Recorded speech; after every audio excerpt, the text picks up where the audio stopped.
Hello, guys. Happy New Year, everybody. Santiago will be joining us pretty soon.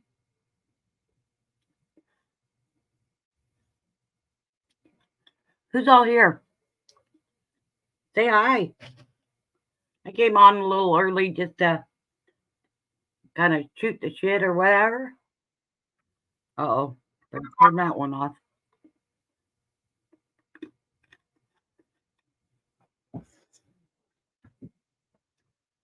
Don't have to hide.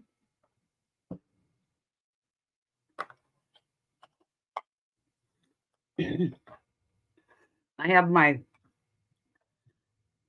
sound stinky.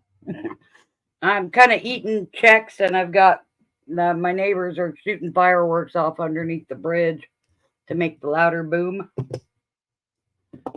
Um, I got my earrings up, but I wanted to go over a couple other things from yesterday that I didn't get done. I've got 20 Ikes. They're all clad, P&Ds, various dates, and probably a good deal of all the dates between 71 and 78. And they're going for $2.5. I'm gonna, if anybody, I've got 20 of them. I'd like to get like $1.50 a piece. Otherwise, I'm taking them back to the bank. I wanted to show the easels. If anybody wants them, I'm gonna sell them for $1 a piece. That's these little buggers. I got six of those. Six of those little things. And then I'm gonna sell my stars. Yeah, I know exactly. I'm here. I'm here. Okay, Santiago. I'm selling my stars. Those are stands as well. They're great for bigger items, small items, either way. All but two are done. I didn't get the green done, and the other one's just clear. So I'm selling those. I finally got a count on all the bubble mailers. The I wrote it down somewhere. The coin tubes and the flips. I've got 123 tubes, various from pennies to dollars. Flips again, various from pennies to dollars. I've even got the triple penny in there, and I've got the 1x1s and 2x2s for the quarters. And there's 535 of those. And the pulley mailers, I have 305 of them. And with the mailers, I'm throwing in about 150 coin size Ziploc bags. Might as well, right? Anyway, yeah, I'm just kind of purging. I have been going through everything, and my office is already taking 3 days, and it's going to take me probably another day and a half at minimum to get done. So I know I usually start at 6. I wanted to come on a little bit early. It was a great day yesterday on trade day. I've got to get everything packed up. I'm going to do that a little bit later tonight or tomorrow because, of course, there's no banks open tomorrow. So might as well, right? And then work on the rest of my office, getting it pulled down. I'm pulling my roll top in here and my treadmill into my office. And I'm taking other stuff back to the living room that should have been there to begin with.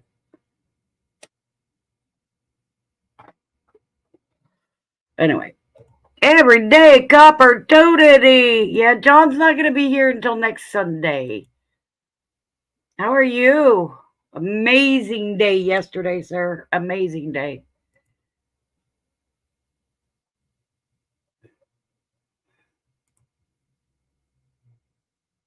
Oh God, you know what? I cannot post my link.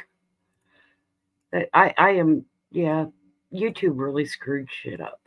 Pardon my French. There's the link if anybody want to come up. I'm looking for a mid-tribber. I got pre-trib and post-trib. We need a mid-tribber. We want to sit up here and have a very nice debate and conversation.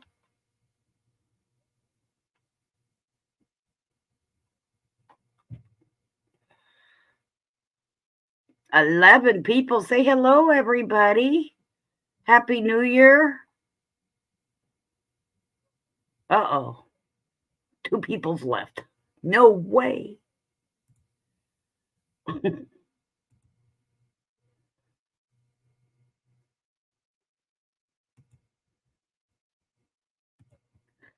Yeah, just a little early today. I didn't see Ray on, and I tried to get over to Mama T's before they closed down. I missed it by like 3 minutes.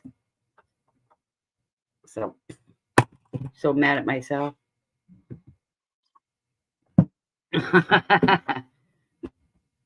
I could agree with the other person, but then we would both be wrong. Oh well, yeah, that's the way it is. That's what debates are about. It's giving your opinion and why you think about it, why you think that way. I'm a little different sort of person. I do all the points of view first and then go from there. I have a little thing up here. It's questions, gotquestions.org. And they seem to be very not this one or not that one. Hey, John Camper. They don't take either side or any side in anything, and what they write is very generic. It's just laying down, just some facts about the topic, and I like it. I do like the way they kind of laid this out. That's why they have one for each point of view. John, are you pre, mid, or post? Because we need a mid-tribber up here. Hey, Ike's girl. Hey. Hey. See, I'm gonna mute so you can do your thing. Uh-huh. Okay, and then I'm just gonna jump on the dinner real quick. All right, you go right ahead. So I'm here. I'm just gonna have it right here with me. But okay. Go ahead and do your thing. All right. Do your thing, and then I'll be listening. Okay. Hey, right. Shy Guy, how are you?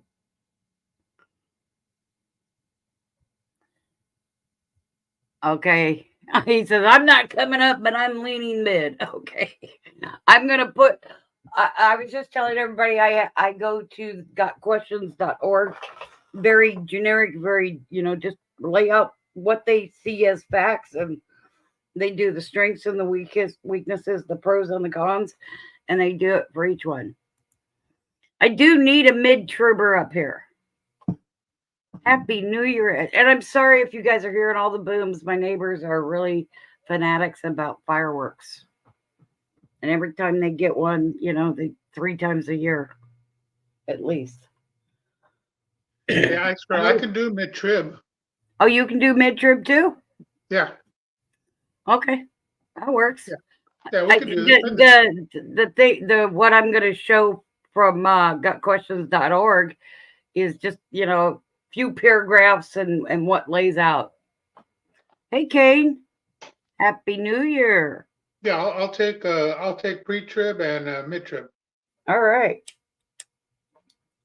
All right, I'm gonna mute. All right. I want to show you guys this thing though before we really get started. A couple of some things I want to point out. Where did I put it? I put it somewhere. I don't know where I put it. It's here. Okay. Something I do want everybody to keep in mind when people are doing critical thinking or talking about, pros and cons in subjects. Words like seems, appears, opined, and the like are suggestive words. They're guesses, their opinions, their suppositions, their personal conclusions. It does not mean that what that person is saying is absolutely factual. It means that that's their point of view and the way that they see it. So in critical thinking, keep those kinds of words in mind. I pick them out and I pick them out. It's like they're, you know, thorns in the foot, in your fingers, in your foot, you slivers, whatever. You got to get them out. It's really important to understand what those words are. We put them in to throw people off. And I do it a lot when I write papers. And I know what I'm doing, but I do want to point that out. You know, suggestions, guesses, opinions, and suppositions are not, and their own personal conclusions are not factual. They're they're making a point to suggest that what they're saying is correct. So I really do want to just point that out to everyone. So I am going to come over here and share this because this is quite interesting. I caught it during the week, and it's interesting. If people are thinking about the last 7 years are going to be starting, and one of the signs of the last 7 years is an asteroid called Wormwood. Okay. And in Greek, it means something else. I didn't do the breakdown of the name. Forgive me for that. But this is really incredible because Apophis, this is this asteroid's name, is supposed to be coming by the Earth in 2029. Now, people that are doing the 7 year timelines, the last 7 year timelines, are saying between 30 and 31 is the end of the 7 years. 2029 falls right in there. So it's going to be closer than our satellites. It's going to cause tidal problems. It may shift a lot of things going on just from gravity alone. So they're calling this thing Apophis, and I'm going to click here and show you Apophis, the famous asteroid. Okay. Oh no, that's not what the meaning of Apophis. It's like a Greek god of destruction or something. And then the satellite that's watching it is called Osiris, which is quite interesting because Osiris is a Egyptian god. Interesting information, yes. And it's going to be oh wait, that's September 20th. Okay. It has a potential collision course with Earth. The near Earth object is estimated to be 1,100 feet or 340 meters across and could cause serious damage were it to impact our planet. NASA to pursue mission opportunity achievable within available resources. They're sending out some stuff to get really, really close to it. I think that's the Osiris Rex. And it's supposed to be getting in within 20,000 miles. So this stuff happening in March 8th, 9th, and 10th has got to stop. I'm done. That's too close to my birthday. March 8th, March 9th, March 10th of this year, I believe, 2021. Okay. And it's supposed to be, I think it's Friday, April 13th, Friday the 13th, guys, 2029. And if you do 2 plus 0 plus 2 plus 9, which is gematria, it adds to 13 as well. So keep that stuff in mind. It's the symbology of what's going on, the numbers being used. It's got a lot in there. I'm quite interested in watching this one. The fact that the name Apophis is there and Osiris. I don't know. Okay, I'm here. So I want to just sure. Can I jump in real quick? Sure. Only because you brought this. I seen this. I seen them mention this and they say that it's supposedly going to be below our satellites. Yeah, Now, closer okay, closer to our Earth than satellites. Yes, right. Now, if that is the case, with tremendous amount of satellites that we have up there, okay, and gravitational pull. that would then mean that it's going to break through and hit some of that stuff. Yes, it In very order to well go may. Yes. below, in order to go below the satellites, means it's going to have to hit some of those satellites because there's Or thousands of possibly, stuff up yes. there. The There's thousands of stuff, possibility is very good. Yes, which would therefore cause a chain reaction of debris flying tremendously fast and hitting everything else. absolutely, And then absolutely. when it exit, it would hit more stuff. Again, if that's the case, um, there is mention in during the 7-year tribulation that there is going to be An uh, asteroid. there's going to be a star that's going to fall, and it is called wormwood. Mm-hmm. And Yep, I but said that at the beginning. Yep. yeah, and it's going and it will, but wormwood will strike the earth. Yes. Okay, and it's going to poison the waters. So, they published this also on the 13th. They're doing a lot of things on the 13th of the day, 13th of the month. You guys keep an eye on that stuff. Watch the timelines on those. A lot of things are yeah. So when do you want to do your selling, or do you want to jump into the discussion? Oh, I was just I was just showing everything. See if it, because there were a couple of people that said that they wanted. Hello, Daryl. How are you? Anyway, let me grab that link and I'll drop it in chat if anybody wants to go looking. Look it up a little bit more. It is Apophis, and it's just weird because Apophis is similar to a god of mischief, and Osiris is supposed to be the god of gods. Osiris is. It's really just too quirky a little bit.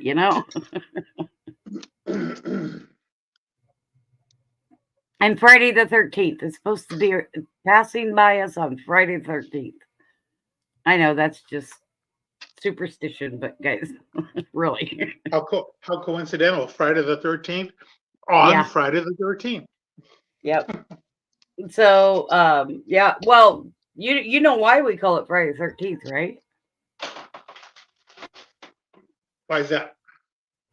That's because I think it was Pope Gregory absolutely put out the edict to kill a great many of the knights, Templar knights, and the edict went out a month in advance to all Roman areas that they were to gather them up and kill all the Knights Templar because they did not let the Catholic Church know what they found when they invaded the Holy Land in 1099. That's why we call it Friday the 13th. It's really quite a quick rundown of it, but yeah, it's pretty interesting. Anyway, so do we have any mid-tribbers out there that want to come up? Besides John, he's leaning towards mid-trib, but he don't want to come up. Okay, I'm gonna start. I am gonna start just a tad early because there we go. And I'm gonna be reading these. They're kind of short. Take me about 5 minutes each one. And this is what are the strengths and weaknesses of the pre-tribulational views of rapture or pre-tribulationalism.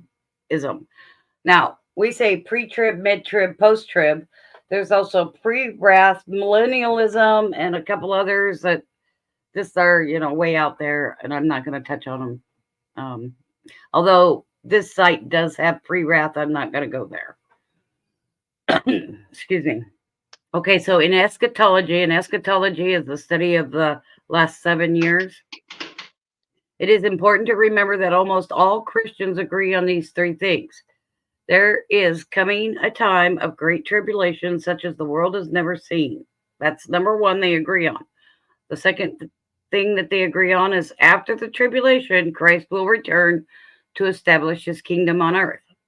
And the third thing all of them agree on is there will be a rapture, a translation from mortality to immortality for believers. And these are backed up by John 14, 1 through 3, and 1 Corinthians 15, 51, 52, 1 Thessalonians 4, 16, and 17.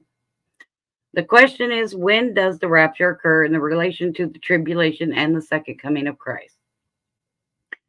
Now, that all three of these, that's going to be up there, so I will not be reading the first paragraph in the other two, since I already did.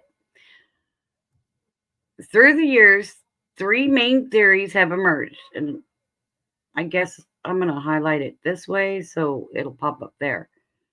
Through the years, three main theories have emerged concerning timing of the rapture: pre-tribulationalism, the belief of the rapture will occur before the tribulation begins; mid-tribulationalism, the belief that the rapture will occur at the midpoint of the tribulation or 3.5 years after the beginning; and post-trib, post-trib, the belief that the rapture will occur at the end of tribulation. This article deals specifically with pre-tribulationalism. The pre-tribulationalism view, sorry. That also is at the top of every one of these, so I will not read that one again. Pre-tribulationalism teaches that the rapture occurs before tribulation starts. At the time, the church will meet Christ in the air, and then sometime after the Antichrist is revealed and the tribulation begins. In other words, the rapture and Christ's second coming to set up his kingdom are separated by at least 7 years. According to this view, the church does not experience any of the tribulation. Scripturally, the pre-tribulational view has much to commend it. For example, the church is not appointed to wrath. 1 Thessalonians 1, 9 and 10, and 5, or chapter 5 and verse 9. And believers will not be overtaken by the day of the Lord. 1 Thessalonians 5, 1 through 9. The church of Philadelphia was promised to be kept from the hour of trial that is going to come upon the whole world.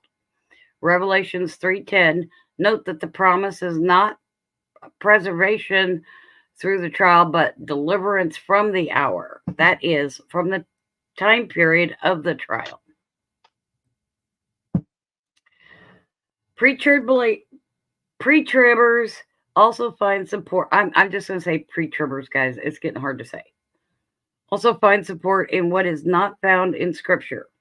The word church appears 19 times in the first 3 chapters of Revelations, but significantly, the word is not used again until chapter 22 in Revelations. In other words, the entire lengthy description of the tribulation in Revelations, the word church is noticeably absent. In fact, the Bible never uses the word church in a passage relating to the tribulation. Pre-trib is the only theory which clearly maintains the distinction between Israel and the church and God's separate plans for each.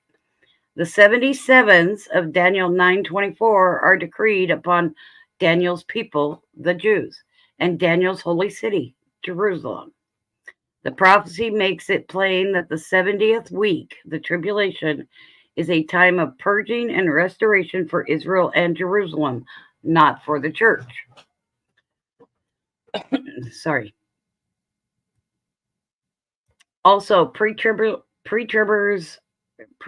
has historical support from John 21, 22, and 23, 21 verses 22, 23. It would seem, now remember that word seem, that the early church viewed Christ's return as imminent, that he could return at any moment. Otherwise, the rumor would not have persisted that Jesus would return within John's lifetime. Imminence, which is incompatible with the other two rapture theories, is a key tenet of pre-trib. And the pre-trib view seems to be the most in keeping with God's character and his desire to deliver the righteous from the judgment of the world. Biblical examples of God's salvation include Noah, who was delivered from the worldwide flood, Lot, who was delivered from Sodom, and Rahab, who was delivered from Jericho. 2 Peter 2, 6-9. One perceived weakness of pre-trib is its relatively recent development as a church doctrine, not having been formulated in detail until the early 1800s. Another weakness is that pre-trib splits the return of Jesus into two phases, the rapture and the second coming, whereas the Bible does not clearly delineate any such phases. Another difficulty facing the pre-trib view is the fact that there will obviously be saints in the tribulation. Revelations 13:7, 20, verse 9. Pre-trib pre-tribbers answer this by distinguishing the saints of the Old Testament and the saints of the tribulation from the church of the New Testament. Believers alive at the rapture will be removed before the tribulation, but there will be those who will come to Christ during the tribulation. Some point to Jesus' statement in John 6, verse 40 as posing a difficulty to pre-tribbers. My Father's will is that everyone who looks to the Son and believes in him shall have eternal life, and I will raise them up at the last day. Jesus promises believers a resurrection at the last day, but the pre-tribulational model has believers being raised at the rapture at least 7 years before the Christ's second coming. The answer to this involves a general use of the word day. The end times, called the last day, will span the entire time from the rapture to the second coming. Also, the rapture will mark the end of the church age and thus the last day of dispensation. And a final weakness of the pre-tribulational view is shared by other two theories, namely, the Bible does not give an explicit timeline concerning future events. Scripture does not expressly teach one view over another, and that is why we have diversity of opinion concerning the end times and some variety on how the related prophecies should be harmonized. Now, that last paragraph is also in all these, so I will not be reading it in the other two as well. That's the end of the pre-trib. Just laid out the basics of why and what. Here is mid-trib. What are the strengths and weaknesses of mid-trib views of rapture? And you guys say that word 30 times and you'll have your tongue tied too. Again, this first part is all that first two paragraphs we read in that first one. Okay. In support, let me highlight this. In support of their views, mid-tribbers point to the chronology given in 2 Thessalonians 2, 1-3. The order of events is as follows. Number 1, apostasy has to happen. Number 2, the revelation of the Antichrist, the revealing. And 3, the day of Christ. The mid-tribbers view teaches that the Antichrist will not be decisively revealed until the abomination that causes desolation, Matthew 24:15, which occurs at the midpoint of the tribulation in Daniel 9:27. Mid-tribs use Daniel 7:25, which says the Antichrist will have power over the saints for 3.5 years to bolster their point. They assume that this is the first half of the tribulation and that the saints spoken of are the church. Also, they interpret the day of Christ as the rapture, therefore, the church will not be caught up to heaven until after the Antichrist is revealed. Another foundational teaching of mid-tribbers is that the trumpet of 1 Corinthians 15, verse 52, is the same trumpet mentioned in Revelations 11:15. The trumpet of Revelations 11 is the final in a series of trumpets, the 7 trumpets. Therefore, it makes sense that it would be the last trumpet of 1 Corinthians 15. This logic falls, however, in view of the trumpet's objectives. The trumpet that sounds at the rapture is the trumpet call of God. 1 Thessalonians 4:16. But the one in Revelations 11 is a harbinger of judgment. One trumpet is a call of grace to God's elect. The other is the pronouncement of a doom on the wicked. Further, the 7th trumpet in Revelations is not the last trumpet chronologically. Matthew 24:31 speaks of a latter trumpet that sounds at the commencement of Christ's kingdom.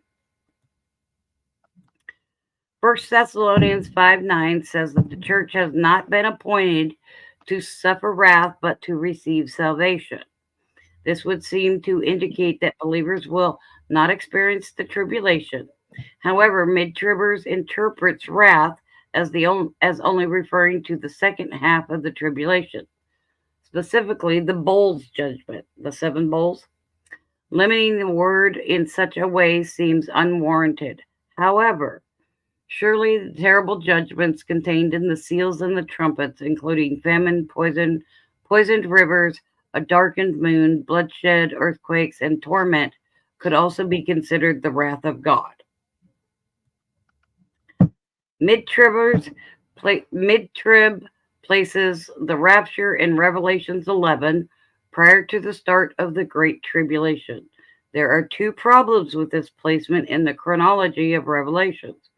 First, the only occurrence of the term Great Tribulation in the entire book of Revelations is in Revelation 7:14, before the opening of the 7th seal. Second, the only reference to a great day of wrath is in Revelation 6:17 during the events of the 6th seal. Both of these references come too early for a mid-tribulational rapture, which is timed according to the 7th trumpet. Of course, and a final weakness of mid-trib's views are shared by the other 2 theories, yada, yada, yada, yada. I already read that. Oh, go down. And then last one, pre-trib, post-trib. Okay, what are the strengths and weaknesses of post-tribulational views of the rapture? Now, they reorganized or reformatted the same thing, the 3 things that all 3 tribulations agree upon: the coming, timing of great tribulation, after the tribulation, and there will be a rapture. They just reformatted it in this one. There are primarily 3 theories about timing of the rapture. The belief that the rapture will occur before the tribulation begins. Oh, that's part of it too. That's part of that first one. Sorry. Post-trib teaches that the rapture occurs at the end or near the end of the tribulation. At that time, the church will meet Christ in the air and then return to earth for the commencement of Christ's kingdom on earth. In other words, the rapture and Christ's second coming to set up his kingdom happen almost simultaneously. According to this view, the church goes through the entire 7-year tribulation. Roman Catholicism, Greek Orthodoxy, and many Protestant denominations espouse a post-tribulational view of the rapture. One strength of post-trib is that Jesus, in his extended discourse on the end times, says he will return after a great tribulation. Matthew 24:21 and 29. Also, the book of Revelations, with all its various prophecies, mentions only one coming of the Lord, and that occurs after the tribulation. Sorry, Revelations 19, chapters 19 and 20. Passages such as Revelations 13:7 also lend support to post-tribbers in that there will obviously be saints in the tribulation. Also, the resurrection of the dead in Revelations 20, verse 5 is called the first resurrection. Post-trib asserts that since the first resurrection takes place after the tribulation, the resurrection associated with the rapture in 1 Thessalonians 4:16 cannot occur until then. Post-trib also points out that historically God's people have experienced times of intense persecution and trial. Therefore, they say it should not be surprising that the church also experiences the great tribulation of the end times. In relation to this, the post-trib view distinguishes Satan's wrath or man's wrath from God's wrath in the book of Revelations. Satan's wrath is directed against the saints, and God allows it as a means of purifying his faithful. On the other hand, God's wrath is poured out on the Antichrist and his godless kingdom, and God will protect his people from the punishment. One weakness of post-trib is the clear teaching of Scripture that those who are in Christ are not under condemnation and will never experience the wrath of God. Romans 8:1. While some judgments during the tribulation specifically target the unsaved, many other judgments, as the earthquakes, falling stars, and famines, will affect the saved and unsaved equally. Thus, if believers go through the tribulation, they will experience the wrath of God in contradiction to Romans 8:1. Post-tribs also face a difficulty in explaining the absence of the word church in all biblical passages related to the tribulation. Even in Revelations 4, chapter 4 through chapter 21, the lengthiest description of the tribulation in all of Scripture, the word church never appears. Post-trib must assume that the word saints in Revelations 4, chapters 4 through chapters 21 means the church, although a different Greek word is used. And I'm going to read this last paragraph once again. It goes to all three. And a final weakness of the post-trib view is shared by the other two theories, namely the Bible does not give an explicit timeline concerning future events. Scripture does not expressly teach one view over another, and that is why we have diversity of opinion concerning the end times and some variety on how the related prophecies should be harmonized. Okay, that's the three different views on a very generic level. No ifs, ands, or buts. It's just putting down what each view thinks. So I can get rid of the asteroid, and I will drop this link in case somebody wants to go look up the stuff, because there is other stuff on pre-wrath, millennialism, anti-millennialism, all kinds of stuff. So what is my brownie belief? Okay. I am a post-tribber, and there's a reason why, and I believe I understand why Revelations never mentions the church. Because if anybody knows anything about Genesis and in there, God declares the end from the beginning. He absolutely does.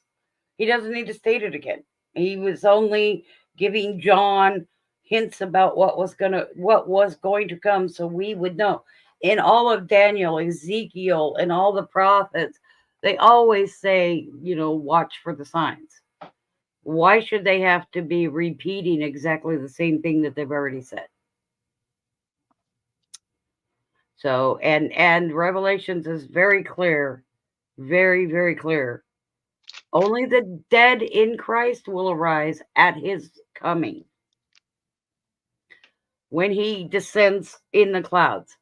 That is the only statement in there when he's coming and when anybody will leave. And the Bible, I have come to learn really fast that the Bible, you could read a passage anywhere in the Bible for a prophecy 100,000 times until it happens. You won't understand what that passage means. And I've told you all before that Daniel, I think it's 8, maybe it's 9, I don't know. Chapter 26 and 27, either chapter 8 or 9, deals with what happened in Mecca with the flooding and the hailstorms. I've read it 100 times, and I thought we were going to be covered in water again. No, it deals with Mecca. It dealt with their first holy site. Oh yeah. What we're going to be judged on is up to God. I have nothing to say about it. Nothing. Okay, now Santiago's here. He's got both pre-trib and post-trib, or mid-trib. Right, hey everyone. I wasn't sure, I scroll how you were gonna have the platform. So I had an idea I was gonna use a board and write stuff down, but I wasn't sure you were gonna do this. And so I didn't do that. But I will do this. Just a moment.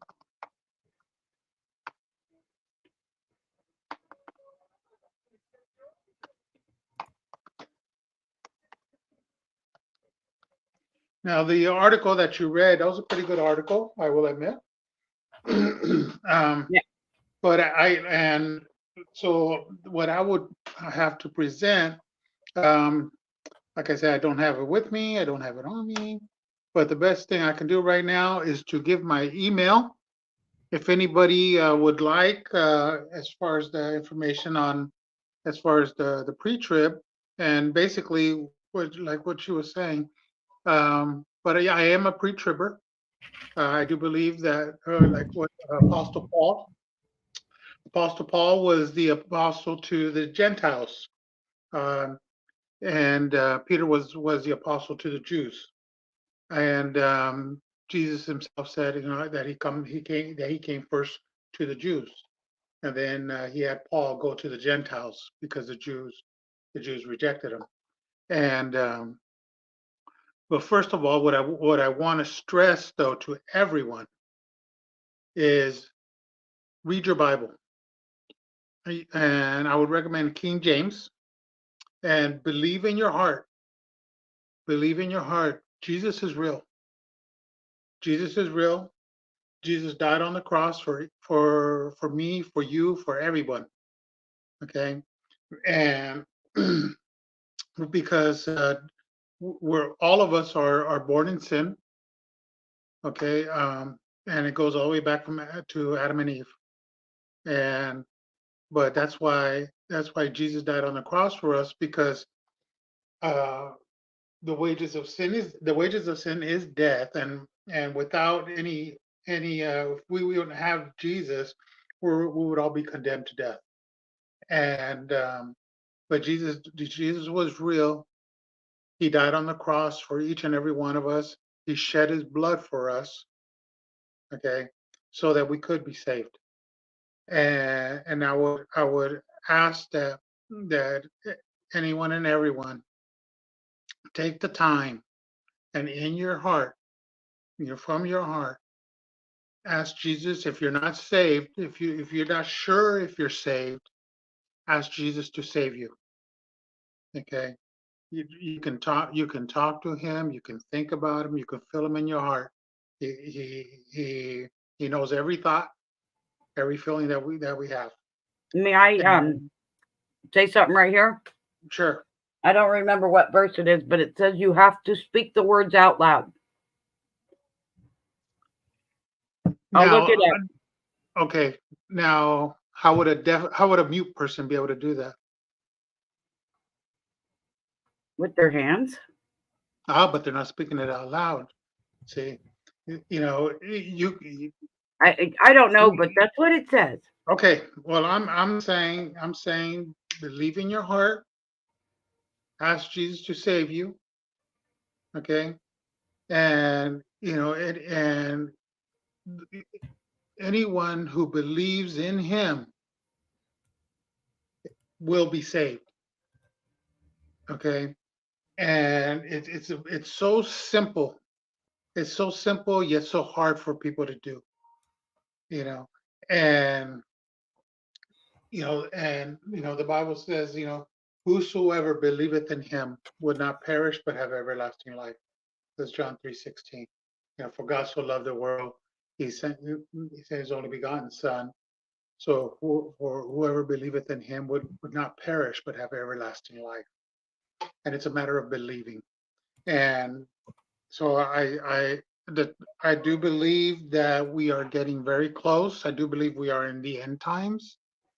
I believe that when I say they, I say the politicians and leaders of the world are getting the world ready for the Antichrist to come onto the world stage.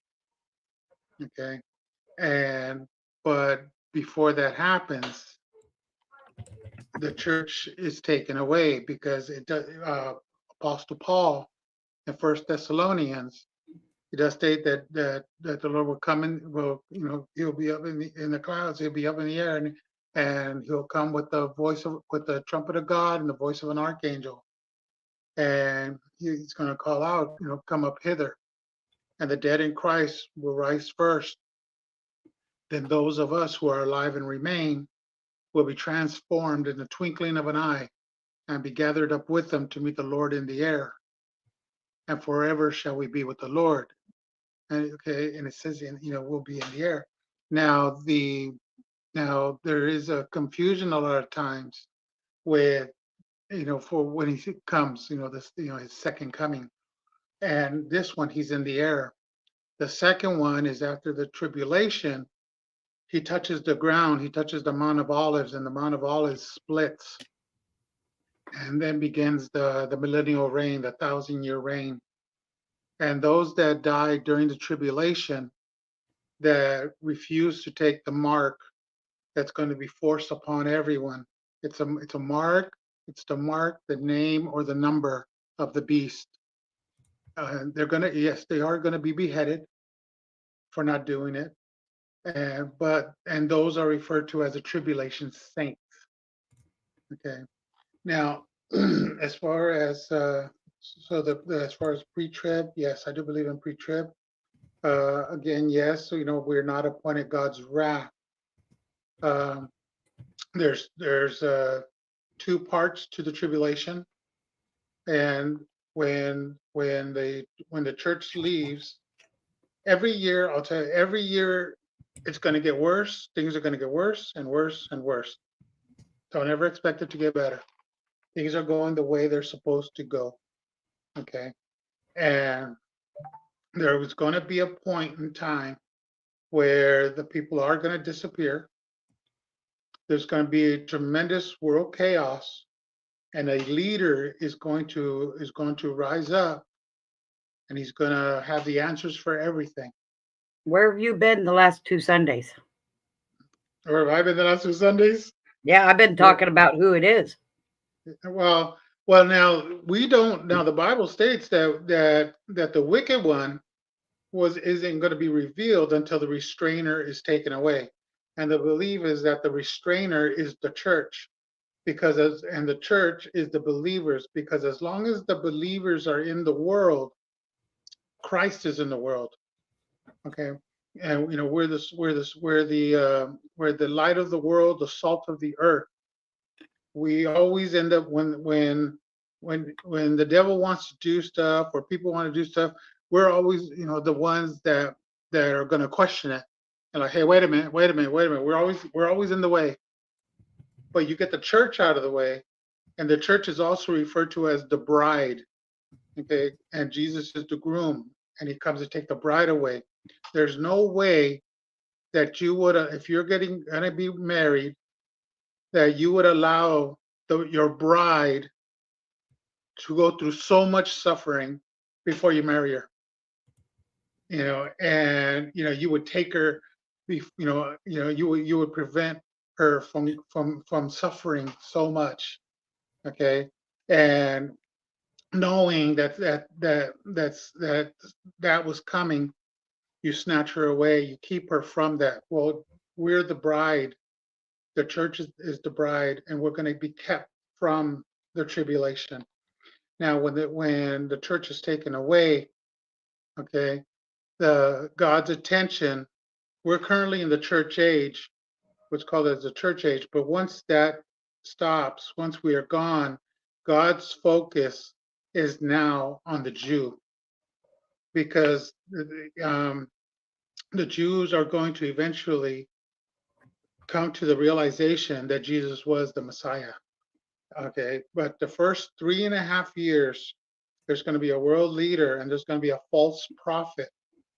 I have my ideas on who the false prophet may be or already is, but and everyone, um, he's going to have the answer to everyone.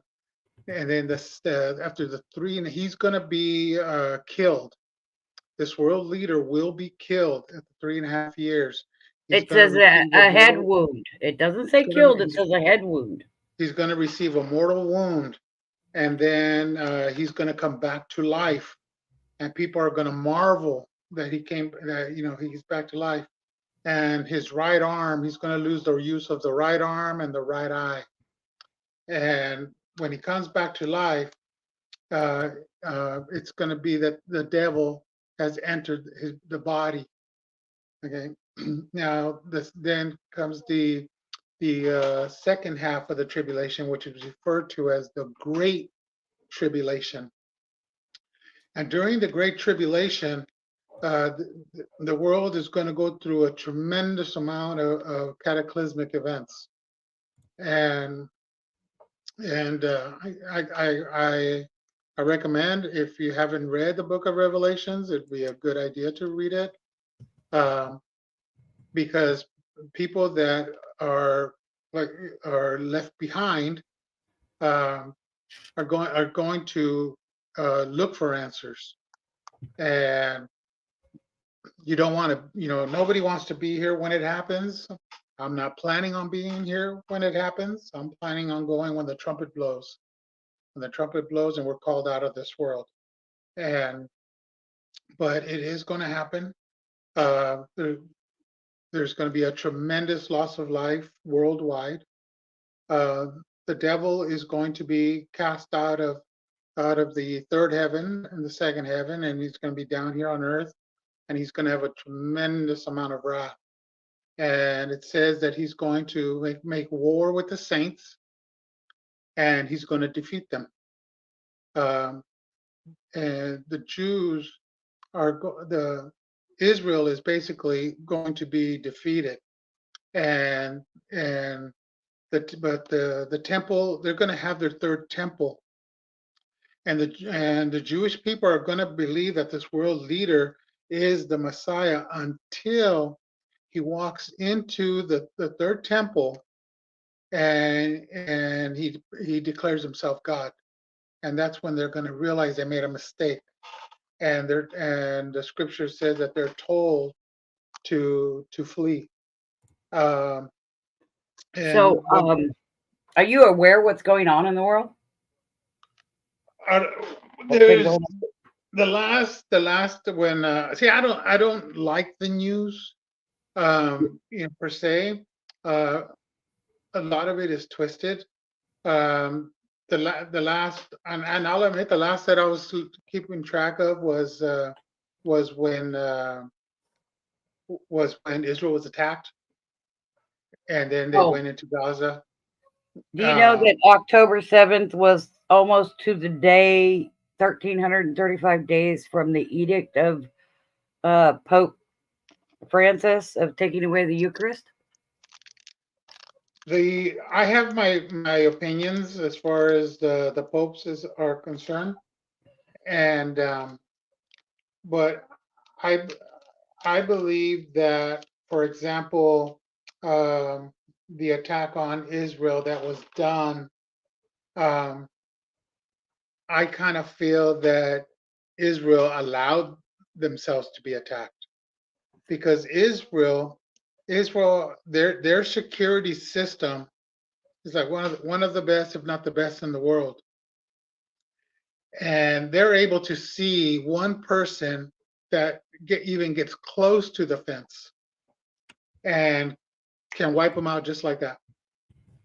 How is it that they could not see 1,000 of them coming, breaking through the fence, and started killing people?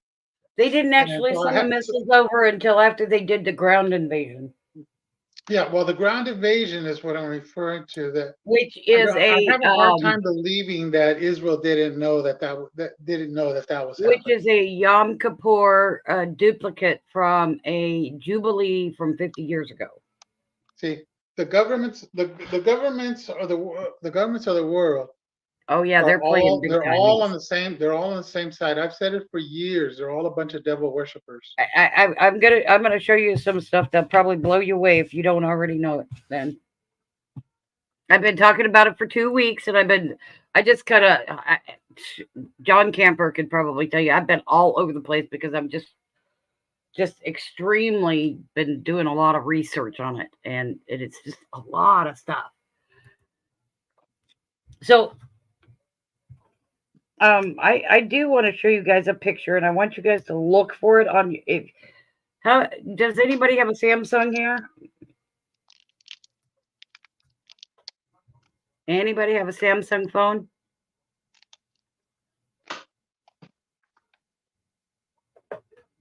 And I'm gonna pull my camera over here. I'm gonna put this up. Do you see that? It says Samsung Global Goals. That is part of COP28. You need to go through your settings, turn it off, and then uninstall it. That it's COP28's tracking device, guys. That is their tracking device. I found it on my phone. And I have a Samsung.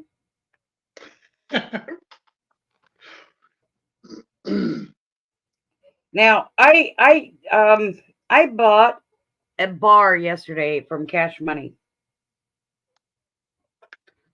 And it looks like this. I'm hoping. Can I get it? Okay, let's see if I can get it a little closer. This is King Charles's new bar. Okay. Those are his signs. There's the red dragon. If you look at his shield, that's the red dragon. Here's the lion with the lion head, the body of the leopard, and the feet of the bear. It's the horn of the horse, the little horn with the eyes of a man. If you look at his shield, it's all there. Okay. I'm gonna it many people believe it is King Charles who is the Antichrist, and there's a lot of reasons. I played this last week. I didn't get the full hour and a half introduction on it. This was the Commonwealth Games of 2022. He announced a Baal or Moloch. And the ladies, I don't know if you can see the ladies back here in the dark brown skirts, white shirts, way back there. They're druids. These guys are all holding up, oops, wrong way, crystals. The story for the opening went that a asteroid fell to the earth, exploded. All these people came out of their house, picked up the crystals, they took them back to their house, and their houses started levitating. Okay? What you see is, outlines of houses levitating over the stadium where the games took place. All these people walked out of those houses, and walked over to the center of the ring, and the bull come charging in. Now, there's a girl down here. I don't know. I don't know if I have her picture. Probably not. She walks up and touches the nose ring of the bull with the crystal. The bull settles down. She gets up on the bull and rides over to, and you can see her up here. Rides over to what is known as the Tower of Babel. And I'm going to see if I can go in here and rerun this. The Raging Bull from the Commonwealth Games. Let me share this with you.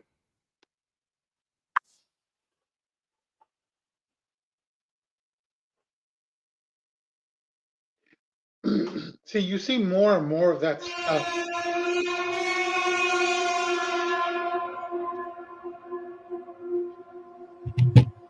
Is she supposed to represent the priestess or the goddess Diana? Guys?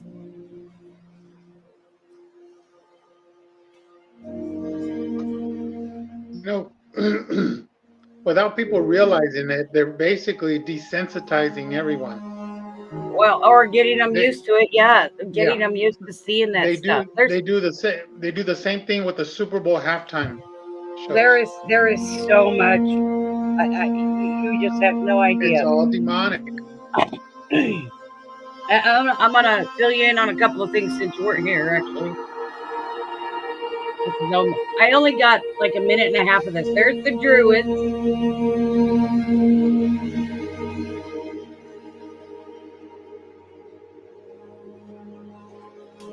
See, to me, the more and more of this stuff that comes out that they do tells me more and more that closer to getting out of here. Now, you know, I went in and I watched Charles's coronation, guys. And I'm going to see if I got a picture of his ring here. This is his icon. I did this for 2 weeks. I'm going to do it again. His icon stating basically he's the king of the universe. That little star is the Star of David. There's the king of the world.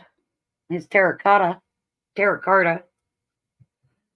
the COP28. There's Mother Earth. Oops. Get back down here. The pale horse and Solomon's temple.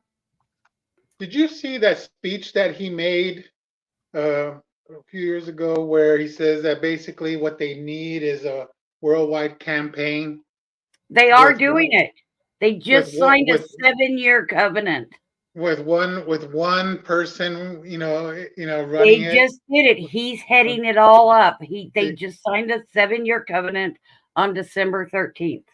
Okay, and it all says again, they're all a bunch of devil worshippers. And the more each of these have 6 in it, so it's 666. This is the symbology for he is the highest Mason, also known as the Black Prince. It's on the signet ring on his left hand pinky. Yeah, there's I've heard of that too, where there's England, they put themselves as having a real connection. Yeah, and there's the 666 on Camilla's now. Yeah, seen that. She has to have the same initials as he does. 666. If you look back here, remember how in the Bible it says a third of the earth will, I screwed that. Yeah, a third of the earth is gonna a third. Yeah, because the third of the ships. Do you see that? Here, I'm gonna bring mine up. I'm sorry. Do you see that? It's a third. See, this is another reason why I say if anybody is not sure whether they're saved or not, I practically beg you to talk to Jesus and ask him to save you. I am going to do some research as soon as I get to it, but I'm thinking that acreage owned is 6.66 billion acres. Largest world land owner. Now, you can see that the Catholic Church owns 37 times less than he does, and they're number 2. Here's Klaus Schwab.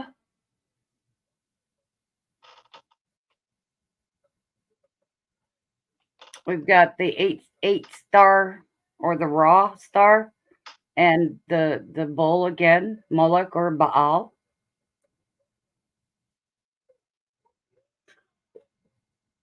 Welcome to the 23rd. I own nothing, have no privacy, and life has never been better. That's their motto. World Economic Forum, guys, global agenda. Yeah, they're not even trying to hide it anymore. Yeah, they're going to take everything away. They're bold about it. They don't even hide it no more. They actually tell people what they're going to do. You know, and the 15-minute cities, with the money going digital worldwide. They're setting everything up already for the Antichrist. Charles did, and I don't know if I have it in my email. I thought I might have sent it to myself, but Charles did this thing about. Oh, I think I have it. Hang on. Let me look.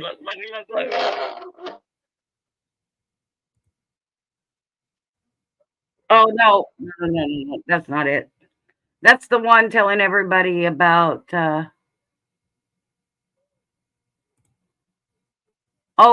know that you know that Muslims are calling Charles the Mahdi, right? The Mahdi. The Mahdi is the Muslim savior. Yes, and he is the exact opposite of Jesus. Now, when the Antichrist shows up, he's going to be able to. The Bible says he's going to be able to call down fire from the sky, and God's going to create this great delusion, to come up all over the world. And Aaron, I'm going to show you this. I'm going to show you this. Need to listen to what he says. Oh, cranky! Why doesn't it have? Is this a speech? It is, but I don't know why it doesn't have volume. Oh, that's why. Cannot afford to go green. Let me start it over.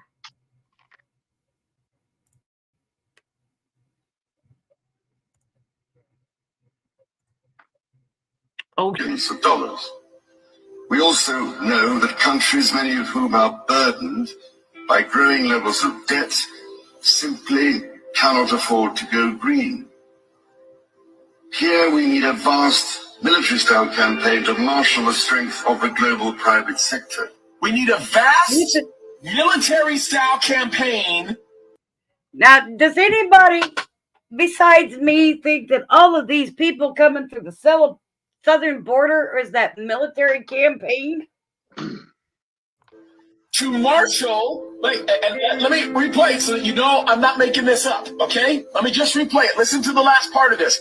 A vast military-style campaign to do what? Here we need a vast military-style campaign to marshal the strength of the global private sector, with trillions at his disposal. His disposal. Yeah. If King Charles is number one, then who is his? Who's his? Look what he goes on to say. Far beyond global GDP, and with the greatest respect, beyond even the governments of the world's leaders, it offers the only real prospect of achieving fundamental economic transition. Beyond what? Can I just say the last part of this? Beyond what? Look what he says. It offers the only real prospect, beyond even the governments of the world's leaders. It offers the only real... Beyond the governments of the world's leaders. Yeah. So... Wait, I thought our world leaders were our government. I'm just saying. His disposal. So, folks, we live... I think that one caught everything you needed to know. Yep, basically like what I said earlier, they're getting the world ready. So they're setting the stage for the Antichrist to appear. Okay. Okay. I've And got a picture. Now, what? and Okay. They did the genealogy on Charles. He is descended from King Hezekiah, not Hezekiah, Hezekiah, out of Jerusalem, out of Israel. He is also a descendant of a Muslim faction, and he is the seventh Charles. And if you look at Revelations, I can't remember which verse, it says he will be the eighth from the fifth. This Charles, when he gets the head wound and comes back as the Antichrist, will be the eighth Charles, and he is descended from the fifth Charles of England, which, by the way, he was coronated on what they believe to be the Stone of Scone or the Stone of Destiny. But Charlemagne, which is the first Charles, had, and I believe they still do have, the Sword of Destiny. And now Charles heads up the whole Protestant church and has great influence in the Catholic Church. He converted to Muslim about 10 or 12 years ago. And he will be going into Israel. I think it's probably going to be the only way that the conflict over there stops. Is I think in the next year and a half we're going to hear that Charles has made a deal that the Jewish people can rebuild the temple. And I've read somewhere that it's only going to take 10 to 12 months to build it. So once that's done, it has to be cleansed with red heifers. They've been importing red heifers, a blemish-free red heifer. they have 5 already. They have more than 5. They've got them in a secret location so nobody can find them and kill them. But olive oil was consecrated in Jerusalem by rabbinical priests and flown to England for his coronation. He is the only consecrated, coronated king on the face of the earth right now. People may call themselves kings, but they're not consecrated, nor are they coronated. Now, he had rabbinical priests, he had Muslim priests, he had an oracle there, he had Catholic priests there, he had Protestant. The Protestant priest was heading most of it. He also had Druids, and there were Wiccan there too. So he is the keeper of the faiths, plural, at this point. And his name, and I was gonna show you this. I gotta find it real quick. They did a gematria of his full title and name. Oh, here it is. See if I can get it bigger. Now I'm gonna size my picture here. His name adds to 666, guys. And when you take, I hope most people know that the Torah was taken from Hebrew through Greek to put it into English. And it is the only Bible, other than the Torah, that the rabbinical priest will have blessed to be true and correct to the Hebrew interpretation. Well, that's the Greek 666. What does it look like? Sex backwards? I looked it up. It is the Chi stigma for 666 in Greek. Oh yeah, they've been trying to bring in UN troops forever. So yeah, you go back over. No, not my cat. He was consecrated behind the tree of knowledge. Nobody could see the consecration. Yeah, interesting how they hit him. Yep. There's symbology everywhere. You know, he had 7 trumpets. I mean, the big long ones that speak of, announce a king coming. That's one of his symbols. The gold coin. You know, when he talks about who invested him as Prince of Wales, when he talks about it, he said his father did. When you can clearly see it was Queen Elizabeth. There's the red dragon. This is the bottom part of his shield. The red dragon. There's the mason's plume. That's part of the lion. Let's see. There's the lion with the head of the lion, the body of the leopard, the feet of the bear. That's in Revelations. Oh, you guys don't want to see that. I was doing some study. Somebody was saying something about the Apocrypha the other day, and I was doing some studies about it. And the reason why the Apocrypha is not part of the books that they say are true is because they have a lot of problems with it. There's a lot of misstatements in some of the books, and I have to do a little bit more research. But I will be doing a show on the Apocrypha. I do have I don't know, 40 of them. I do want you guys to see this. Does everybody know what Laudato Si is? Anybody? Anybody? It's Pope Francis's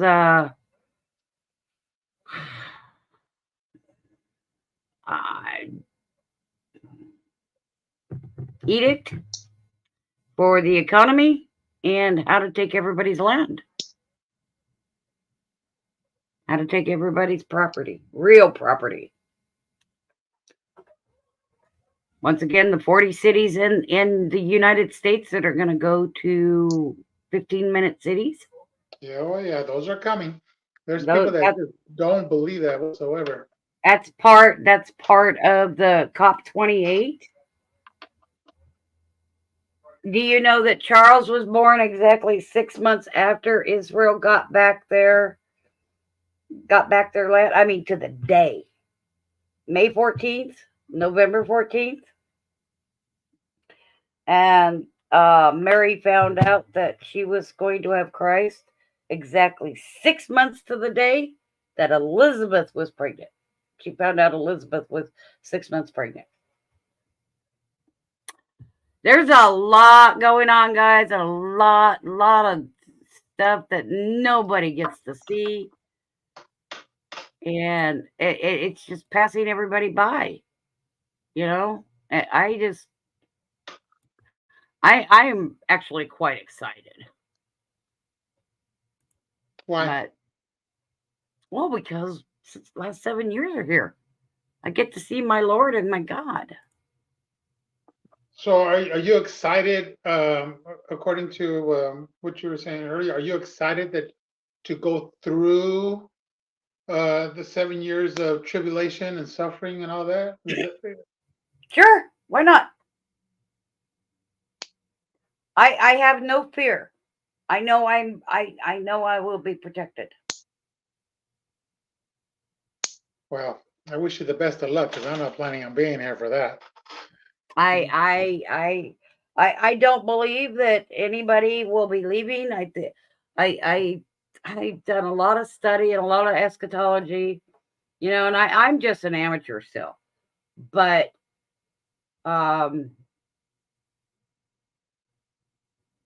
it does say somewhere in there, and I'll find it one day, that you have to go through the tribulation with no fear. Ask and you shall receive. God will give you whatever you need. Well, we always in our lives we're going to have trials and tribulations. Oh, I've had That- enough for that- everybody for Yeah, the last. there's a difference between having trials and tribulations than going through the tribulation. Those are different things. But nobody wants to, I assure you, nobody wants to be here Of during course the not. tribulation. Of course not. And, Nobody wants to be here, and everybody, there's a reason, everybody's hoping that they're taken away prior to it. I and just that's why don't believe Jesus that's is going to referred to as, happen. Now. and that's why Jesus is referred to as the blessed hope.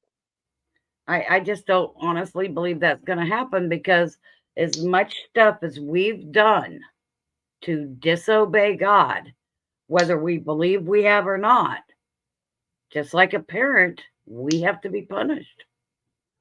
No, because it says that God, Oh, didn't he Jesus is punish merciful Israel? enough to forgive us. If we Well, of course. repent, He's merciful enough to forgive us of anything that we've done. Of course, You know, but that doesn't mean and- that we're not going to go through it. Well, I mean, I love my grandson to the ends of the earth, but I will whoop that boy for doing stuff. You have to. Because if you don't correct them when they're young, they're going to continue doing it when they're older. Now, if we're not corrected, then it's going to continue to happen. I mean, just like it did with Noah. Noah had a chance to stop it all, and he chose mercy. Noah. And we're right back at where we were before it happened. Wait a minute. Talk about Noah. Noah warned people for 100 years that the flood was coming. Yep, and Noah could have stopped the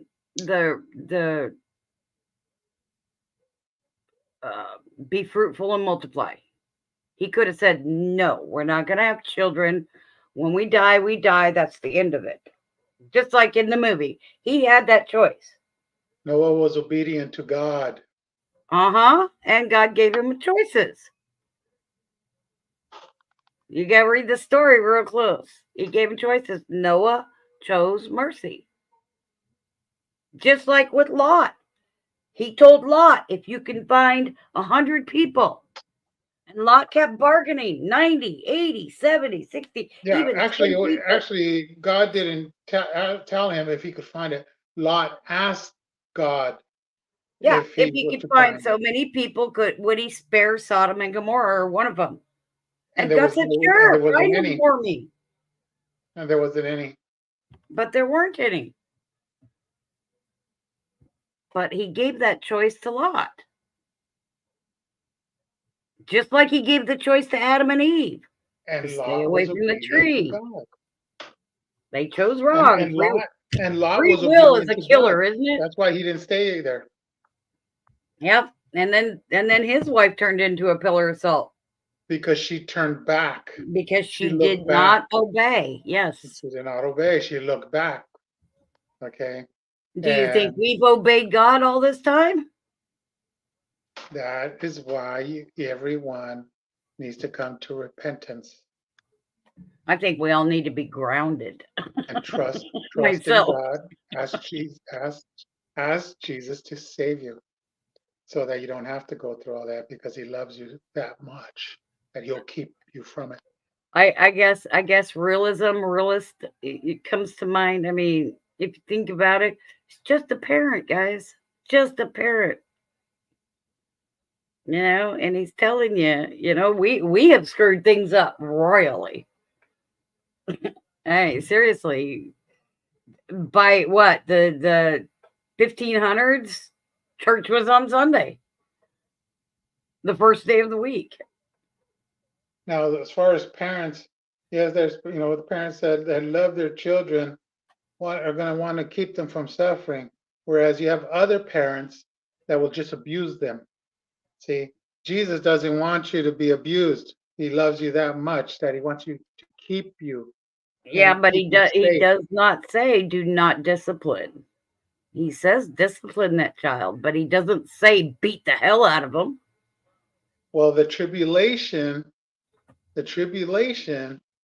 is where you do not want to be. You're going to be at the mercy of the devil.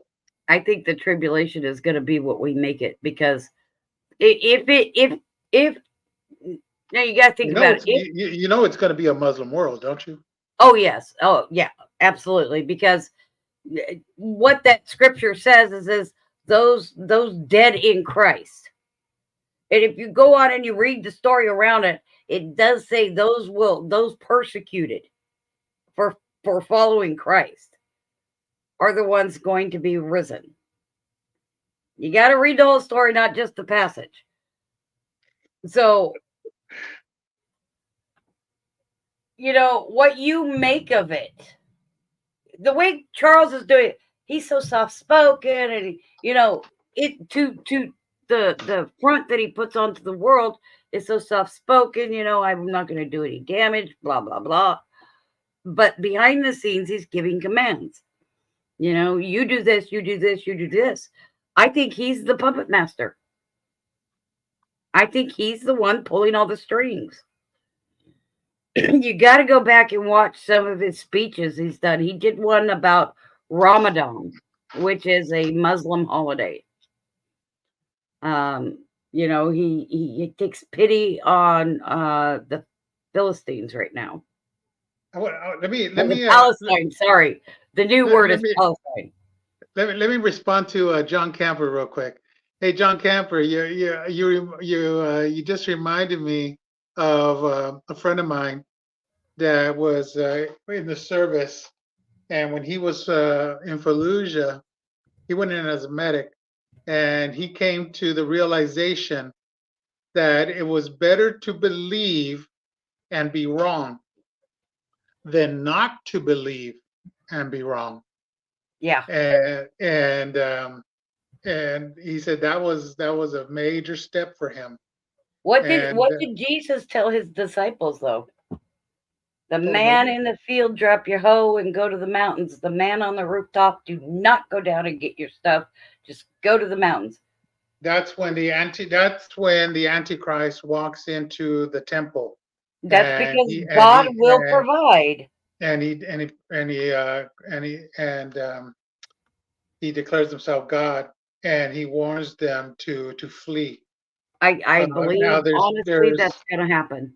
Now there's speculation that they're going to end up fleeing to Petra, and that God's going to protect them. Do you know that Israel's going to hand over the keys to him? Israel's going to be defeated. That right now there's a company over in Israel that can pull moisture out of the air and make drinking water. They're going to be called into the COP28 or the globalist climate stuff going on, and they're going to be put in charge to provide water. Now, if you think about what's going on, all of these for the desolate countries that need our help and everything, they're trying, they're talking about Africa, which is really quite funny because there's stuff going on over there. Africa is the only country that has several minerals, can only be found there. And I think what's going on, not only are they using these people, pushing them over our borders for military personnel, I do believe they're getting them out of there so they can take over the land like they did in Syria. Hold on, I'll be right back. Yep, because in Syria, they started killing their own people to get them out of the land. And what happened was Genie Oil, who Bush's and lots of our politicians were, part of that scheme. They went in there and they bought up all that Syrian land for the oil underneath the ground. And they're doing that in Africa. Well, I think they've got a little bit of a rude awakening coming in, because the African rift is, splitting at 1/4 inch a year. It's going to take one great big earthquake to break that whole piece off there and make an island, an African coastal island. If you haven't seen the African rift, go look it up. Been going on for a couple of decades now, and they keep trying to fill it in, but it ain't working. Hey, X girl, I need to check something on my phone. So if I get knocked out, I'll be right back. Okay. So yeah, I think it's all tied together, part of the globalist stuff. Um, they need that African land. There's a lot of gems over there, oil.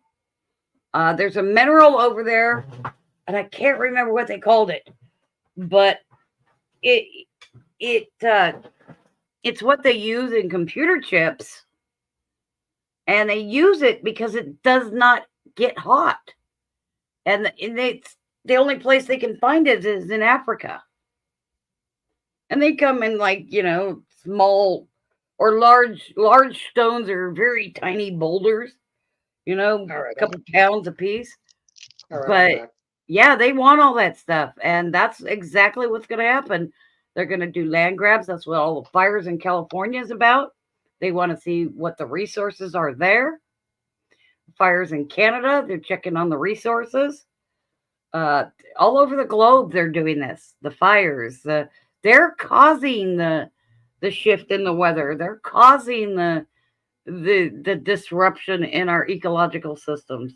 Hey, I got one for you because you said shift. Oh, excuse me. I said rift. Have you ever noticed that the moon is now in the wrong position? Is it the moon When or is it us? the moon, well, exactly. Because I remember when I was like 12 and such, I could look at the moon and you see the face of the man in the moon. But now, oh, hold on. I gotta mute. Well, recently, NASA kind of noticed that we had tilted a little bit on our axis,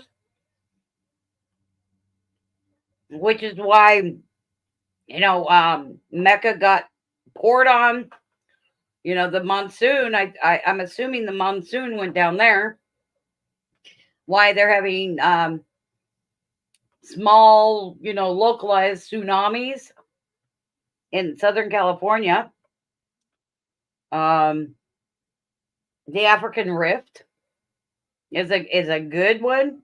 I've been watching a lot of the ecology stuff going on 2, 3, 4, 5 hours at a time.